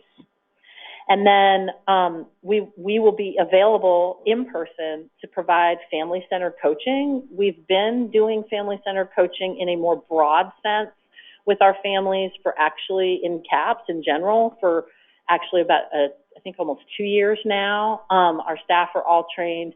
This is going to give us some opportunity to try out some other aspects that are a little bit more in-depth in that toolkit for family-centered coaching with a smaller population to see what's effective and what's not. So we're excited to try that out. And of course, that family-centered coaching is about putting families in the driver's seat, letting them set goals for themselves, and then helping them figure out what do they need and how do they want to pursue and achieve those goals for their family. And then finally, we want to provide resources through Find Help Georgia, which you've also heard a lot about, and track referrals through to completion to ensure that families actually receive the help that they're seeking. So there's referrals for all sorts of things, everything from food insecurity to medical needs to other early development needs. So we want to try to make sure that we, again, see with a smaller group, how do we follow those? What do we need to do to follow up? Do those things just happen and we just have magic data that tells us it happened, or do we need to do a lot of follow through? We're going to learn all of that in this pilot. And then finally, the timeline. Of course, we've recently kind of kicked off our pilot, and of course we'll be on campuses, like I mentioned, at the end of the month, beginning of next month. And we're currently hiring and training, as I talked about. And the pilot is anticipated to go for about 18, once we're on campuses, we would like to go for 18 months to 2 years so that we can really get a good sense of how well, like you got to give it time, and we want to go through some period of time supporting hopefully the same parents to see what impacts it actually has. And then we're working with Child Trends, a external research partner, to evaluate the pilot and help make recommendations to inform future policy and processes. And so with that, I think that's all that I have, if there are any questions. All right. Thank you, Elizabeth. Thank I appreciate it. We'll now move on to break. We're running a little bit behind. I take full responsibility. So if you'll keep it to 10 minutes and be back here at 10 minutes to 11. Thank you. Okay. Are those new providers that want to participate in CAPS that are going through the rating process? So just kind of looking at the year piece. So, going back, I first showed you kind of where the distribution is of all quality rated programs and what we rated this year. This is how everything came out for those 2023 ratings. So just looking across the cohorts, those 1 through 4, 19% were 3 stars, 63% were 2 stars, and 17% were 1 stars. Only close to 2% did not rate. That's very similar to what you saw in the other slide. I think the only difference is we had slightly more programs become 2 stars in 2023 than we had in, just kind of looking at the population in general. What struck me about this slide when the team put it together is actually that second bar there. So when you're talking about our probationary programs, and these were those that were in probation that when they went through the rating process earlier did not achieve a rating. So they don't achieve a rating, we assign them a probation status. They work with our teams, they work with TA, they really, there's a lot they have to do in that status before they're ready to be rated again. So when you look at that, then 10%, went through the process again and still didn't achieve a rating, but the other ones did. The other 90% did. And I would say, it's significant to me that over 1/3, 36% were 2 stars. So it went from not achieving a rating, go through all this work, and then achieve a 2 star. So while that distribution looks a little bit different than what we see with some of our other, with the big distribution, I think it's really important to talk about the work that goes into that, and that we end up, programs do emerge from that successful and with a rating. All right, one of the things I am very excited about and glad to get going. So we are in the process of our quality rated revisions. I think last year we were calling it our quality rated comprehensive review, though we always suspected it would lead to revisions. And we spent 2023 doing a lot of data collection. And it wasn't just, us. We had partners in Urban Institute Gears, Child Trends, so a lot of different groups working with us on that. And we collected a lot of data. And so you can see there the different groups, our provider surveys, family focus groups, all those different data pieces. What we've been doing since then is kind of putting it all together and coming out with what will be some concrete recommendations. And that's what we are doing, basically as we speak. We've got subcommittees that are working, that are going through and looking at this component and this component. We will give a broad overview of what those recommendations look like at 2 stakeholder convenings that are happening in late March. I think when this slide was created, we didn't actually have the dates then, but we know now they are March 18th and March 20th. March 18th in Metro Atlanta and March 20th in Warner Robins. Is that right? I'm looking at Kim and Denise. Warner, Macon. So we have not said we're work Gears, and I see Hannah there. They're working on all the logistics. These are also being supported through our foundation, through a United Way Whitehead grant.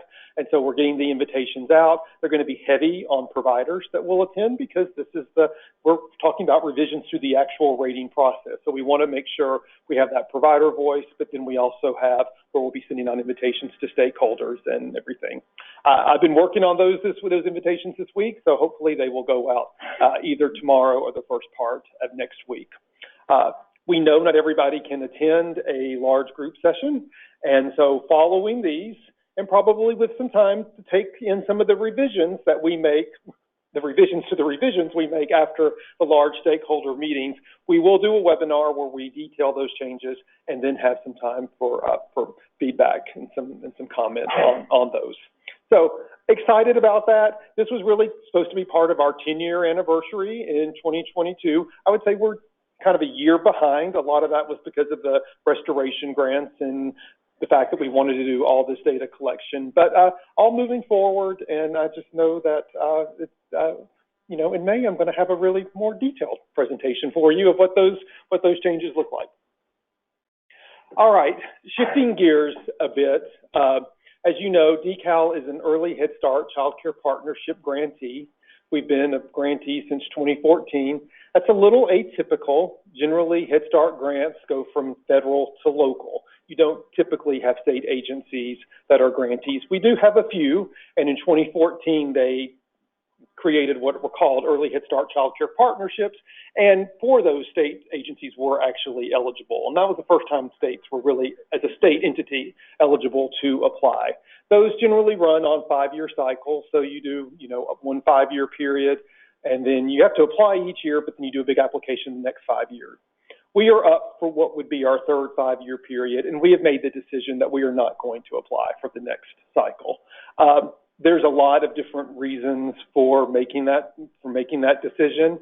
I would just say that it's really difficult to be a state agency and to have a grant that's typically designed from federal to local. And so it wasn't an easy decision. We want to make sure continuity of service for our providers that participate, for our children and families.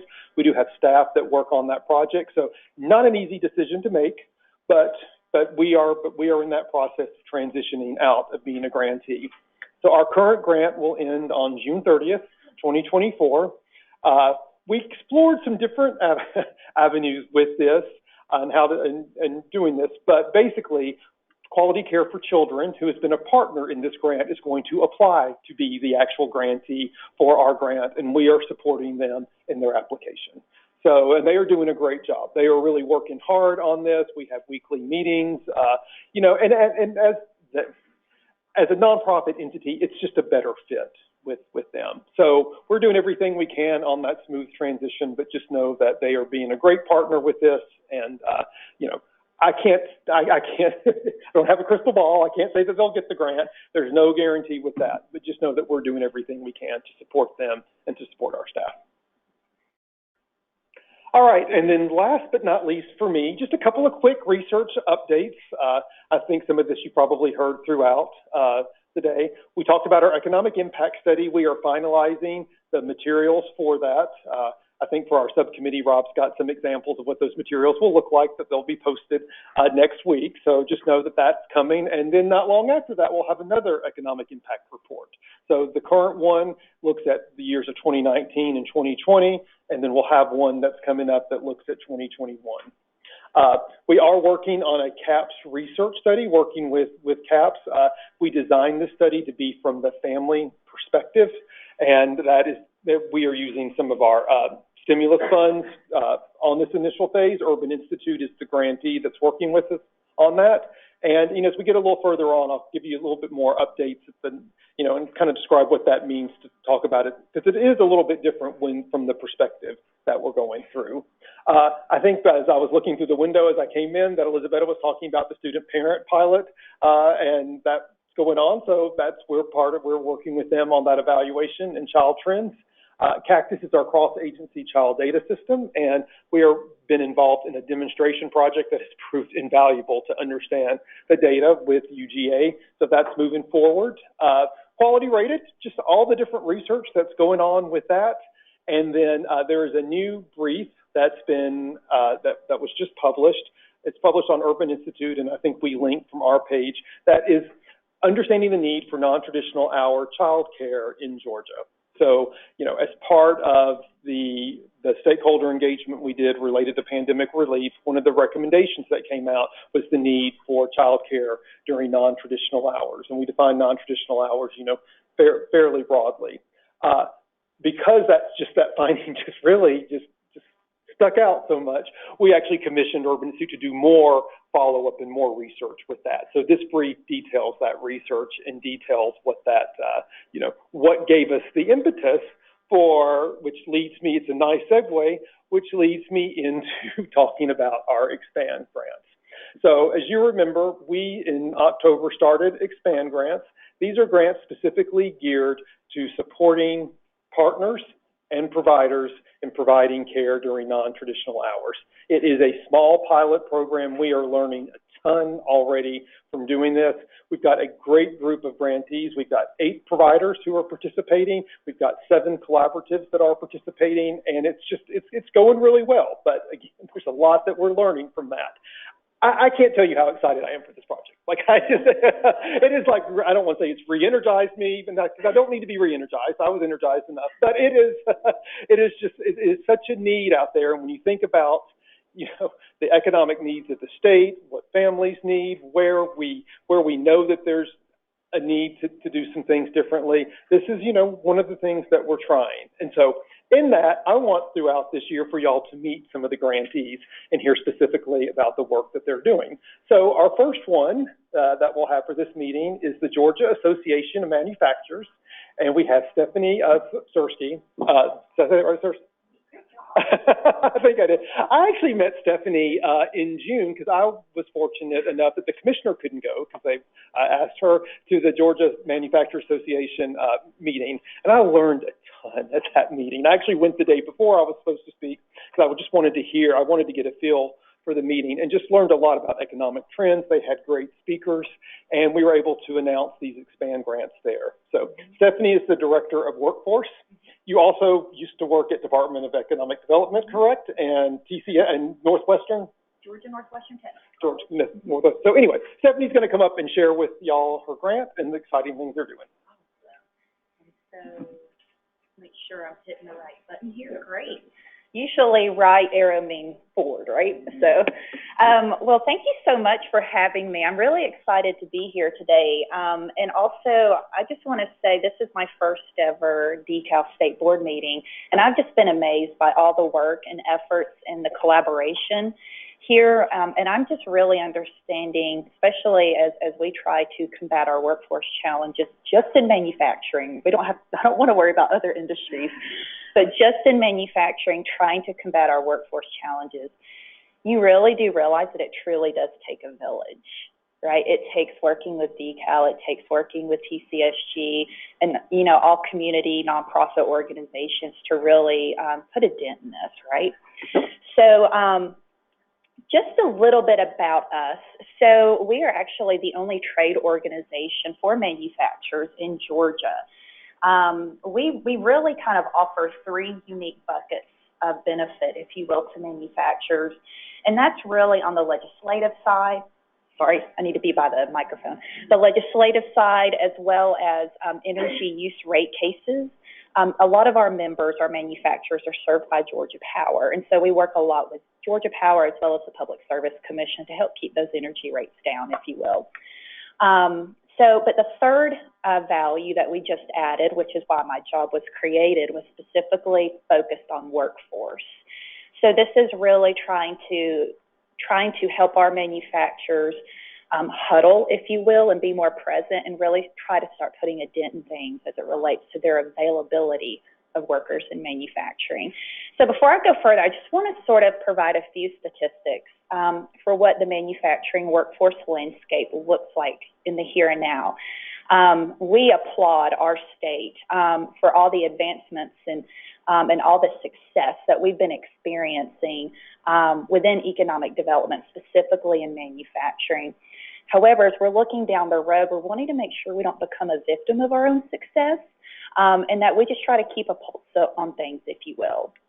So with that, this first slide is just given a graph, if you will, of what our additional growth looks like through 2028, so within the next 5 years. Our manufacturing sector, so this isn't including the Hyundais or the, the SK batteries or what have you that are building their new plants. We're expected to have an additional 9% growth in manufacturing, all right, which is great. But juxtaposed to that, we're experiencing a growing deficit in our availability of workers with manufacturing skills. The key word here is availability. So that means they're not currently employed at another manufacturer. Because right now our solution to filling new jobs, if you will, is to rob Peter to pay Paul, right? So when you do that, you still have another job to fill, regardless if it's new or existing, right?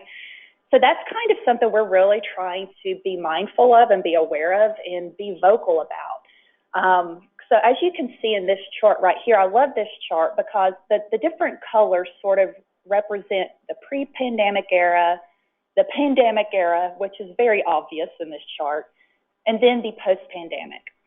And as you can see, we thought before the pandemic for manufacturing that the labor market was tight.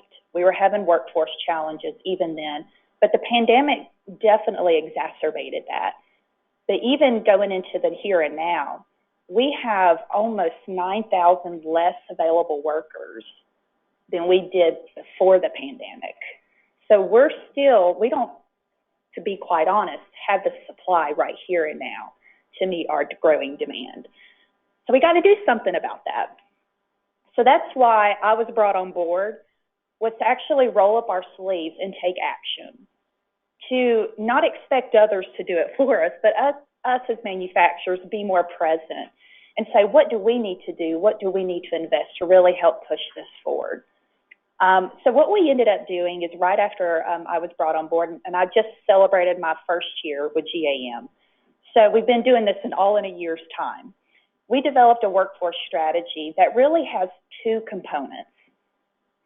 One is, a lot of our efforts in economic development and even in workforce development from a public and a private sector have done a phenomenal job of really catering to our credit programs at the post-secondary as well as the secondary level to really address long-term needs to build a sustainable pipeline of skilled workers to meet that growing demand, right?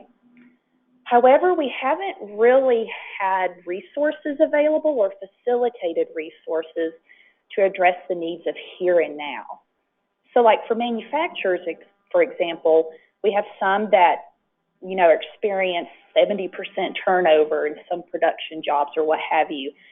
All the efforts and pathways that have been developed and are in place right now are all well and good and need to be a priority, but they're not helping me right now, right?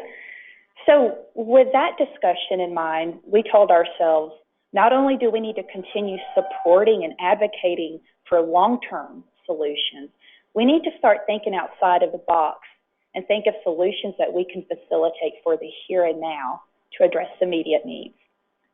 But all of this, all efforts, either long or immediate solutions, have to facilitate a net increase in our availability of workers, right?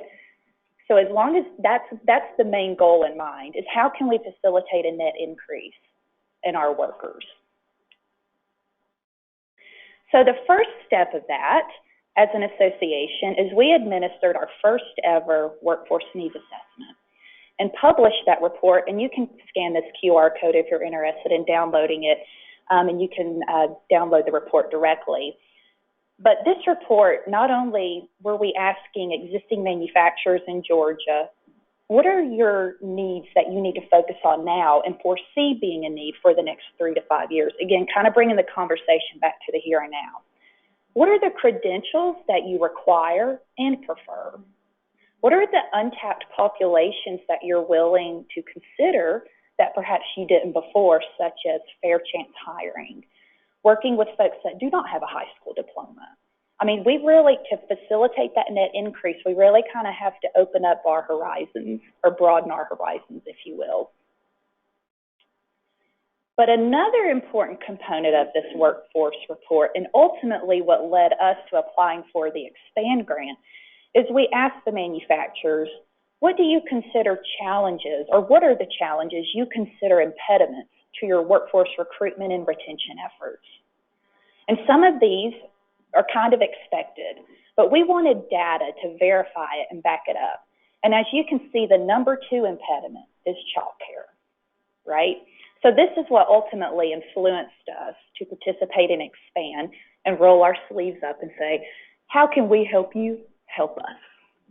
So one thing I'll share about this report, this was our first ever report. We assessed over 155 manufacturers, of which 90 submitted complete assessments to us, representing 70 unique manufacturers across the state. So for our first ever assessment, we felt like that was a pretty good sample size, and hopefully our next one will even have more involvement. And the next survey that we initiate will be in 2025. We try to do this every other year just to keep on top of things, but not survey our manufacturers to death. Can I ask a question on that? Absolutely. For the childcare, was it a mixture of things as far as availability of cost? Mixture. It's a mixture of things, definitely. And let me preface these next few slides with saying, I didn't know anything about childcare. I didn't know anything about decal before embarking in this effort. And my goodness, have I learned a lot. And this goes back to my comment beforehand. It truly takes a village. Because in order for us to facilitate that net increase in available workers, we've got to work with decal and local providers to help people go back to work because childcare has prevented them from doing so. So there's a lot of facets, and I'll be honest with you, what's been a challenge with our manufacturers is helping identifying what problem to focus on, right? Because there's so many variables involved. But it's been so beneficial to me specifically as a resource to our members, because I've been able to educate them about the resources you've been offering for quite some time that they didn't know about. You know, like informing their associates about CAPS, and did you know you can actually apply and see if you qualify? Tax credits available whenever you're investing in childcare for your associates. So even if we had not gotten an Expand award, it would have been a win for the association and our members, just the education and awareness that's come out of this. So actually, when Bentley mentioned that they announced the Expand grant, and I was actually moderating the panel, I'm like, oh my gosh, how can we apply for that? Because that's one of the needs of our manufacturers. So the wheels were already kind of turning, if you will. So once that was announced and the project timeline was announced, that we knew when we needed to get a grant application in, we went right to work. I'm happy to say that we had 14 manufacturers step up and say, you know, we love what you're doing. Here's a letter of support. We want to be involved. And so because of that support for manufacturing, we ended up getting one of the largest awards, I believe, of $750,000. Our association also, we have a foundation where we use those funds to help facilitate workforce strategies and initiatives. But we said, you know what, we're going to also dedicate a portion of our foundation dollars just to expand further these expand funds, if you will. So we're kind of using that $22,000 as discretionary for any, you know, project need or what have you that may arise, that we can just sort of fill in the gap with in partnership with the expand funding. So really our total project cost is about $772,000. I have a comment to make. I live in Albany, Georgia. We have a huge Procter & Gamble plant. They had a child care facility on site, and they closed it. It wasn't COVID. They closed it long before COVID. Yeah. I do not know why. Liability. They closed it, but, you know, I would think that on-site child care for huge facilities would be beneficial to them in employing people, and they run 24/7. Exactly. They run 3 shifts. Yes. And you've got that night group that need often, you know, some of those people need that overnight care. Exactly. We have one facility in Albany that does do 24/7, but they're not near the Procter & Gamble. Yes, that's a great comment, and you hit the nail on the head. A lot of our manufacturers would love, and let me preface this too, we represent all sizes of manufacturers, from the Kias, Shaw, Mohawks, what have you, but our biggest representation is in the small to medium size, and a lot of them don't have the resources to do such thing, but also can't take on the liability. So that's where it truly does take a village, is they have to tap into all the resources available to make that work, financially speaking, but also from a liability perspective too. But I commend, like Georgia Power was one of our participants, you know, at the Procter & Gamble, Pruitt Health is one maybe, I can't remember, they're doing so many great things, but doing that, or Aflac, I think it was, doing things like that, offering on-site daycare, because it's gold, right? Because it really puts parents' minds to ease, if you will, and quite frankly, more productive at work. But sometimes non-traditional care looks different than what we would see during traditional hours. So I think part of the things coming out of the research is like, we really do have to think outside the box, because many times what families want are not what we would think of in terms of the, I'm just going to say 9 to 5 care. We know it's, you know, 8 to 6. Or whatever. So you do, you know, part of the reason for doing these grants was so that our collaborative could come up with solutions that hopefully meet the needs of families. Because again, families look, I mean, the care may look a little different. Yeah. During that time. This is just a visual of who our manufacturers are participating and where they're located across the state. So obviously the orange stars are where these manufacturers have a presence and where they're wanting to use expand funding at their facilities.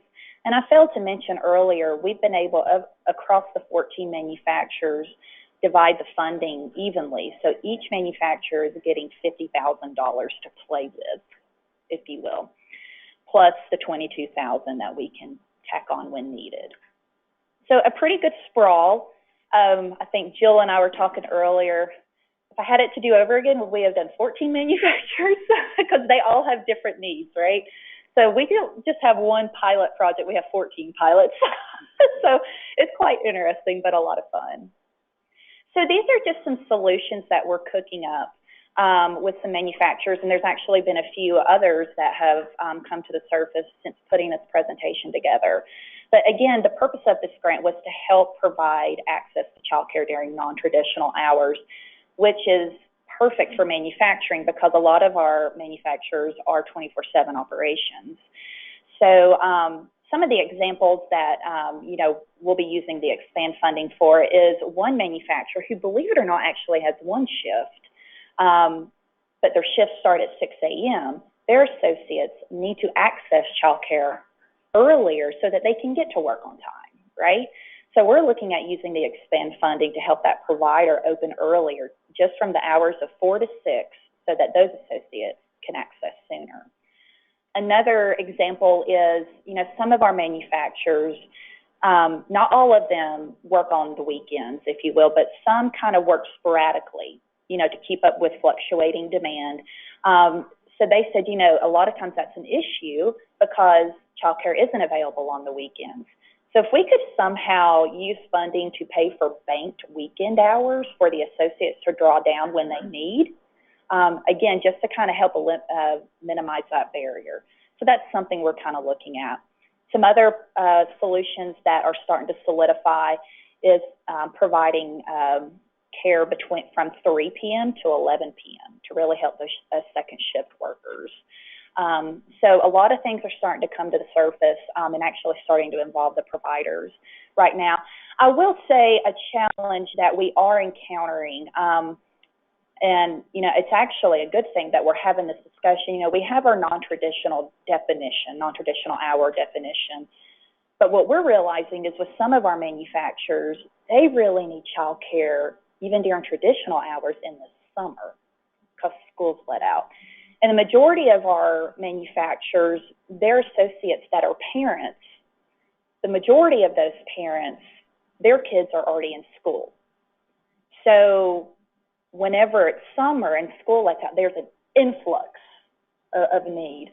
So, and working with Jill and Shana, you know, we've been talking about, look, we know we can't really use Expand right now to help, you know, with these summer needs, but is there something that we could look at? And so that's what I really appreciate about DeCal, is not just saying no, but just saying, we'll look into that.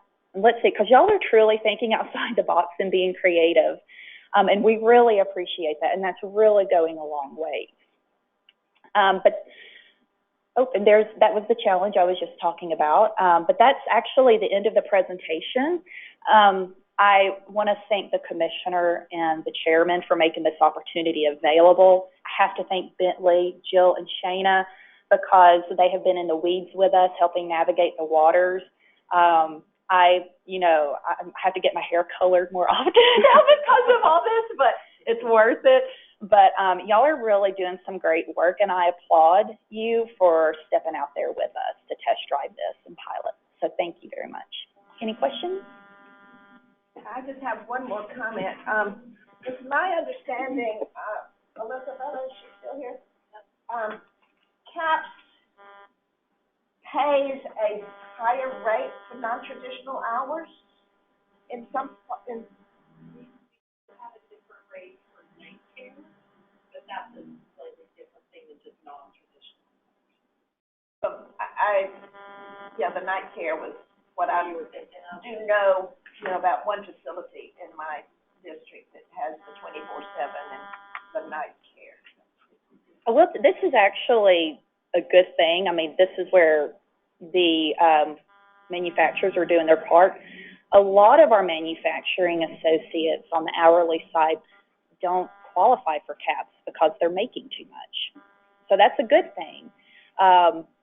But still, there's still a pool of those that, that still can qualify and use it. So, CAPS has been a great resource, but we're also finding that, wow, our industry really does pay well. So that pushes the manufacturers to maybe look into that being a benefit to their employee, that they provide some child care. Exactly. And because of your efforts here and making this available, this is really helping them take that first step in doing so. Thank you. Thank you, Stephanie. Both exciting and terrifying at the same time. Okay, Child Care Services update with Pam Stevens. Hello. I heard that we need more school-age care. That's what I heard. Yes, you did. Yes. I always like hearing that. Hello, everybody. So I'm so glad that Susan brought up the health and safety grants, because that's what I was going to talk about today. We were able, through our federal COVID dollars, to offer health and safety grants to every licensed child care program. Whether you're a family or a center, you were eligible for these grants. And they were substantial grants, between $5,000 and $40,000, and they were very targeted. What we wanted providers to do was to take this opportunity, and we said over and over again, this is one-time money. Let's be really intentional and thoughtful about how we can improve health and safety in your child care program. If you're struggling with compliance at all and meeting the health and safety standards, let's look at things that could help you meet those standards. If you're doing a great job, what are your dream projects that'll make your program even safer that you just can't quite afford to do right now. So that's what we were looking at. We had 3 phases. We are now in phase 2, and we've completed phase 1. We also were really excited about this little subset of providers that we wanted to work with. One of the things we talked about, again, in this opportunity to give money to providers is that often when we give grants, it's based on capacity. So the bigger the program, the more money you get, which makes sense.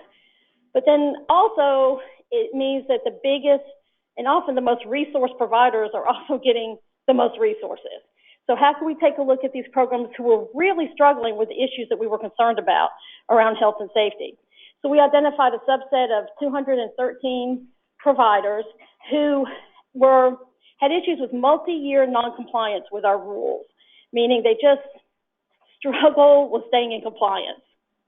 And then, though, we also looked at programs who had adverse actions around playgrounds. We are really concerned about playground safety. When we look at our data around citations, playgrounds always up at the top about accidents and injuries.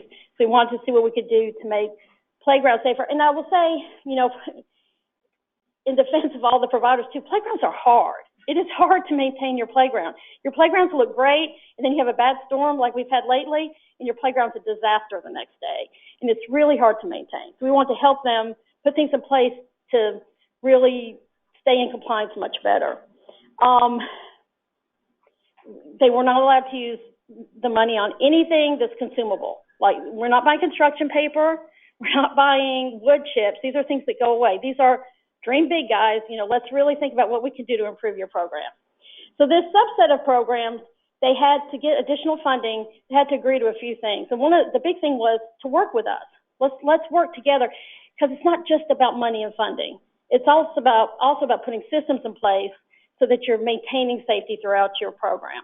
So they agreed to for us to do a program evaluation and for us to do TA for 6 months with them. And also they agreed to some training. So far, we've spent about $33 million, and about half of that has been spent on playgrounds, which we're very happy about. That's really good news to us. You know, again, there are other, you know, there's a list here of other things that we're also really happy that they're spending the money on. We've gotten great responses from our providers. The first one in the top left is a family provider, and, you know, to be able to have cameras and a secure entryway, those are big things that make you feel better about the work you do. We were really excited about the one on the right who said that this helped make her dreams become a reality. Because what we know about child care providers is they want to do the right thing, and they know that they want to make these big improvements, but they're not always easy or affordable. So we were happy to help with that. So I want to show you some of the improvements we've seen. So this one is a family child care provider. And in the before picture, you can see that she really didn't have great equipment for the kids, because you have to have a fall zone if they're going to climb or slide. And she didn't have an area where she could put resilient surface. Her only resilient surface was really by her stairs coming out of her house, and it was really hard to maintain. So we actually put down rubber mulch for her, which lasts a very long time, and got her some new equipment so that the kids could have some fun things to play with. And you can see in the foreground a shade structure, and we got her turf so that it's just a nicer, more attractive place for the kids to play. This one was a big one. This provider had terrible drainage issues and was constantly being cited. We had to cite her because the kids couldn't get outside, or if they did get outside, it was wet and terrible, and lots of exposed roots. There are all kinds of things on that playground. But it was a big project that she really couldn't afford to do. So we did grading on the whole playground. And if you look behind the fence, a whole drainage system back there. So now the kids can get out there, and then all new sod. So a completely new playground for her, and it makes a huge difference. And she won't get those citations anymore. For this one, if you look at the corner of where that play structure is, that was constantly washing away. And again, we were going to cite her every time, but she couldn't maintain it. It was almost impossible to maintain, because anytime you would put more dirt in or whatever, it would just get washed away again. So we got new sod, we did some grading, and put in a poured-in-place playground. If you've ever been on those, they feel really great to walk on. They're awesome.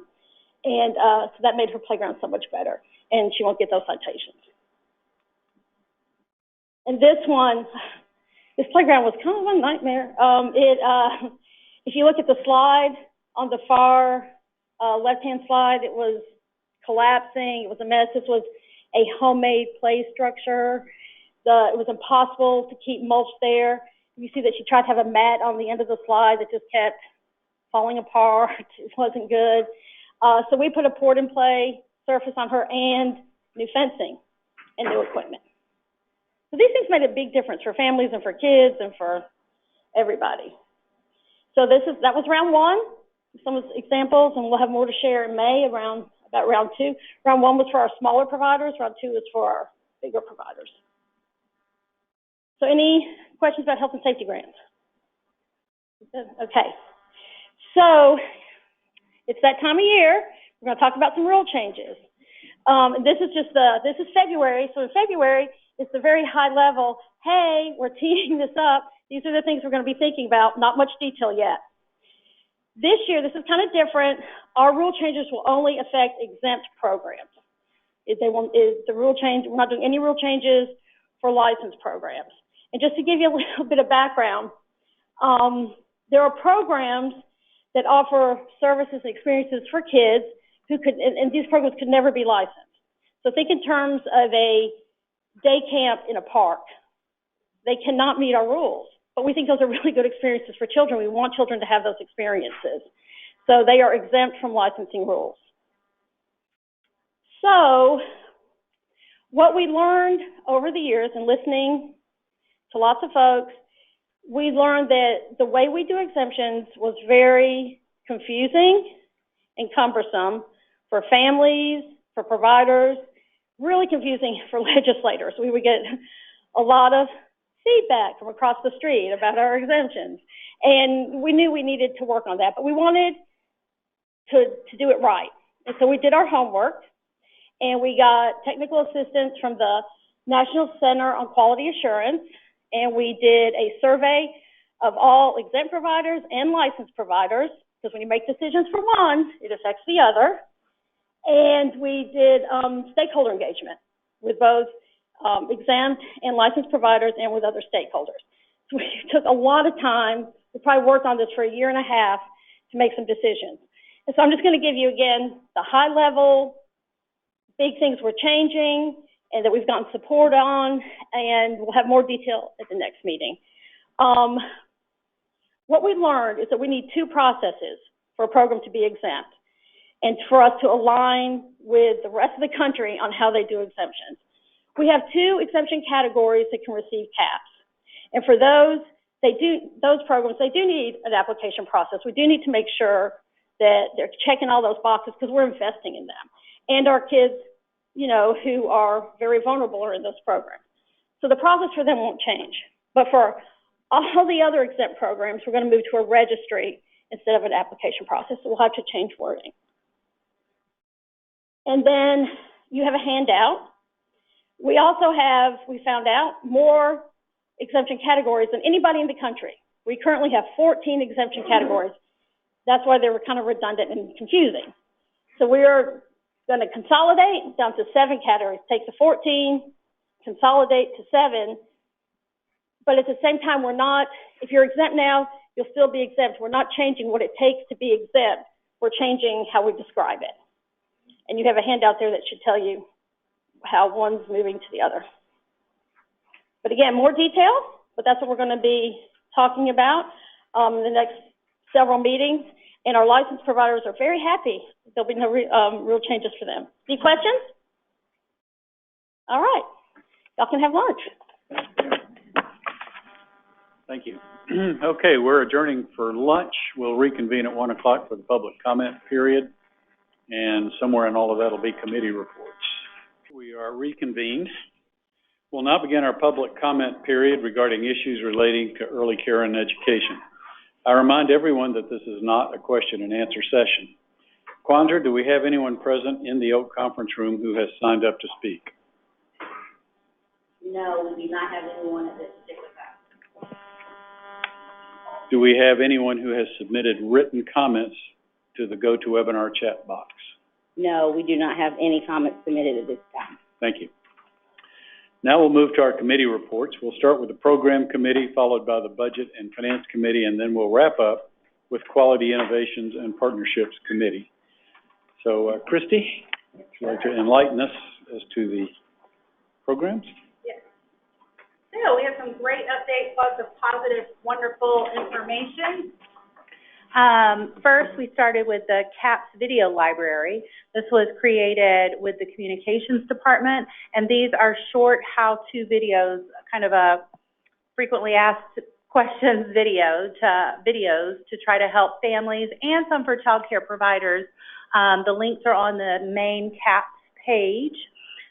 There's things like how to apply, how to renew, short videos about how to upload documents, and this will be going live in the next couple of weeks. So if you get any constituents that are having trouble with that, we can refer them to that links page, those links. Then we talked about the YMCA Health and Safety Partnership. And so the YMCA hosts, which is a licensed provider, hosts a lot of after-school programs in school buildings that are not licensed child care providers. And so the different rules create some issues. For example, there are certain equipment at schools that school children can play on, but then YMCA, the CAPS rules wouldn't, or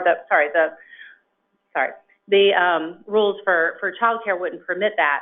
And so what they're working on is a partnership and help them work through those differences and make it a little more cohesive. Did I share that correctly? Okay. And then we're in preparation for the federal monitoring visit that is coming up. And so that is just making sure, their preparation meetings, making sure that documentation is in order, that, everybody's on the same page to put the best foot forward and see all the wonderful things that are happening. Coming up next, March 10th through 16th is National Child and Adult Care Food Program Week. So that is exciting, and there will be a visit to the Child Care Center in Cumming that has been selected, and I believe our very own Krista Morrissey will be in attendance. And this is a traditional child care facility, and we'll be doing some taste tests, some readings, and just enjoying the day with celebrating their nutrition program. And then a little update on Happy Helpings, which is one of my favorites just because of the name. It makes me happy. That is the program, if you recall, that provides summer meals for students or for children, and up to birth to age 18. And we're still looking for sponsors for that program. Currently, there's about 101 out of the 159 counties in Georgia that are represented in the program. So the goal is to have all 159 counties on board. So about 80 to 90% of those programs are open sites, meaning a child can just show up and eat, no questions asked. There are a few that have some stipulations, but most are open. There's also a new program that the USDA has approved for rural areas.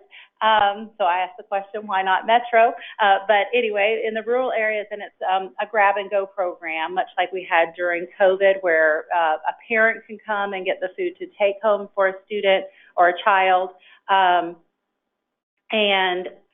the reason for it being rural is the distances that sometimes have to be traveled, and the availability. And so, again, just looking for more partnerships and closing those gaps between the 101 programs existing and the 159, which is the goal. And then there is a new pre-K has a wonderful new platform. It's a professional development platform really designed to support the staff that supports the teachers. And so we're talking about decal specialists, coaches, staff, IT, the directors. Teachers can upload videos of them teaching to get feedback. The feedback is It's a comprehensive platform, so documentation, two-way communication can happen. You can also see the different departments and the work that they've done with the school and the teacher.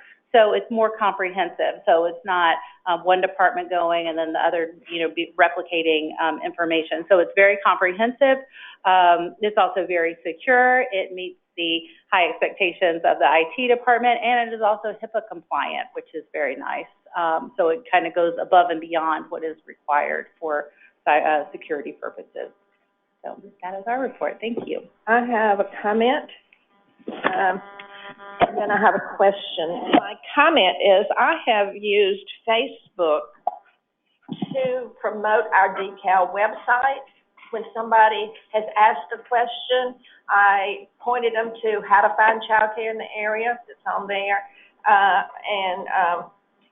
So I'm conscious of people on my Facebook page and continue to use Decal's webpage to give them information that they don't have any clue we have all that out there. So that supports our mission. I have a question here about the child care after-school program and the rules difference between the playground equipment at the school. Now, typically, the ones I'm familiar with, and I have a real good friend that has 3 or 4 child care programs in Atlanta City schools, and she actually got certified in terms, I think, through Decal because the school system required her to. But most of her attendees are there at the school that she works at. Now, they do have a pre-K program in that particular school. So is there a difference in what the pre-K children can play on versus what's at the K through 5 school? There's different safety standards, because all child care licensing standards throughout the country are based on caring for our children, and it's really strict health and safety standards. And school districts don't always follow those same. They're not as stringent usually as our health and safety standards. So sometimes it gets a little tricky for that after-school program because they're licensed and they have to go by our rules. And so that's why this partnership with the Y is so nice, because we're using these health and safety grants to buy equipment that's safe for everybody that we can all use together. So that's what we're excited about moving forward with that, trying to help with those barriers. Yeah. Okay. Thank you. Next, we'll hear from Finance. Kristen Marcy. I think like an easy one, but can you turn on your? So as usual, Ryan presented us with an update. If you remember the normal meeting, he gave an update through the end of the year, through December 31st. And then in our meeting, we got it through the end of January 30th. So if you're looking at the numbers, the first thing we want to buy budget, as we know, the COVID dollars are starting to be spent down and or encumbered. So if you look at the percent remaining, which we should be at 41%, at this point we are at 35. But if you look at back in December, it was 50-24. So the numbers, you went from 50%, 24 to 41-35. So the numbers are trending down. As we get closer to September of this coming year, when all that money that had to be encumbered last year is more spent, it's the numbers get closer and closer. So they're not exact now, but that is as we have always expected with the COVID dollars, which are actually, for those of us who've been around, remember during COVID, one of their big concerns was what's it going to be like when the COVID dollars run out. They're managing and they're using them appropriately, so that is fantastic. The other thing, if you really want to delve into the numbers, again, we always want to shoot for that industry standard of around 90-10% on operations versus grants and benefits. So operations being in-house and grants and benefits being out-the-door services. If you look at 2 of the programs, nutrition and pre-K, even though they don't receive COVID dollars, their percent for nutrition, if you look at their operations out of their total budget, operations being $6.8 million, total budget $170 million, they're at 4.1%, which is incredibly low, and that's not because of COVID. That's fantastic. And same with pre-K. For operations, they have roughly $14 million out of the entire budget of $443 million, and they're at 3.2%. So incredibly lean, not including COVID dollars, so that's fantastic. And last but not least, again, if you look at the whole thing, we always love our pie charts, what everyone gets, and you'll see right now they're at 91% versus 9% for operations. And that also makes sense when you look at congratulations on the audit that finally completed. It started last July, ran a record, and ended up at the end of January, and they had a clean audit. So there was no findings, no deficiencies, and no material weaknesses, which is For how many years? since the beginning of inception. So, knock on wood. So kudos. FY 2023, so that would make our 20th. 20 years. So that is 20 years of a clean audit. That is, and after looking for that many months, there is no stone unturned, so that is really incredible, and y'all should be proud. So, it'll be great to see this progress throughout the year. So congratulations. Great news. Joanna, I understand you're going to pinch hit for... Yeah, and I'm glad I took notes, because I can't remember a whole lot. So we talked about the Thrive Child Care Business Academy. Sonia brought us up to speed on that. And basically, it offers child care providers access to free webinars, small study groups, individual coaching, and self-study resources to support their business practices. And they have different topics that they talk about: financial management, tax planning, staff recruitment, retention, and leadership. It's very successful. They're large group webinars. They've had about 371 who've attended those. Small study groups, they've had 263 people that have enrolled in different classes.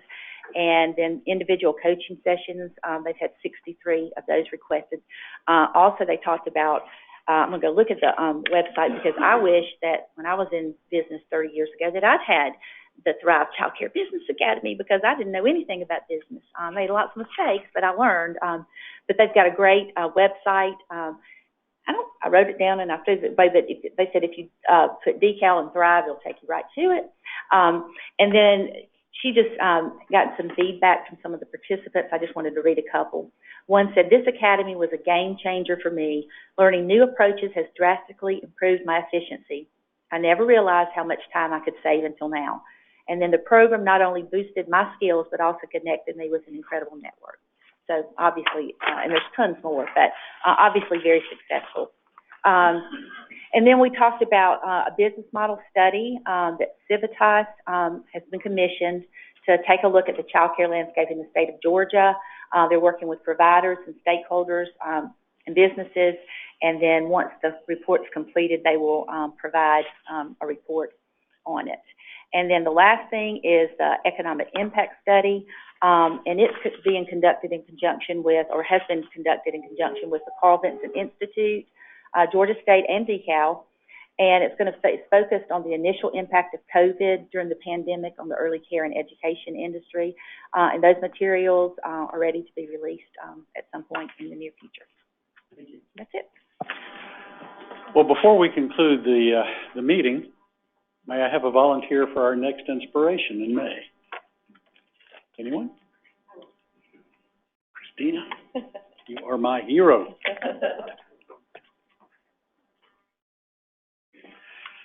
And I would like to make a note about our IT department. You've noticed we have better video, better sound, no big wad of stuff in the middle. Everything's just been nicer today, and I sure appreciate it. Finally, Luann, we really appreciate your 18 years of service. Feel free to come back anytime as a concerned citizen. Well, I really have appreciated it. You've been a great leader. Thank you. Thank you. And with that, we are adjourned until May. The next board meeting is May 16th. Be safe driving home.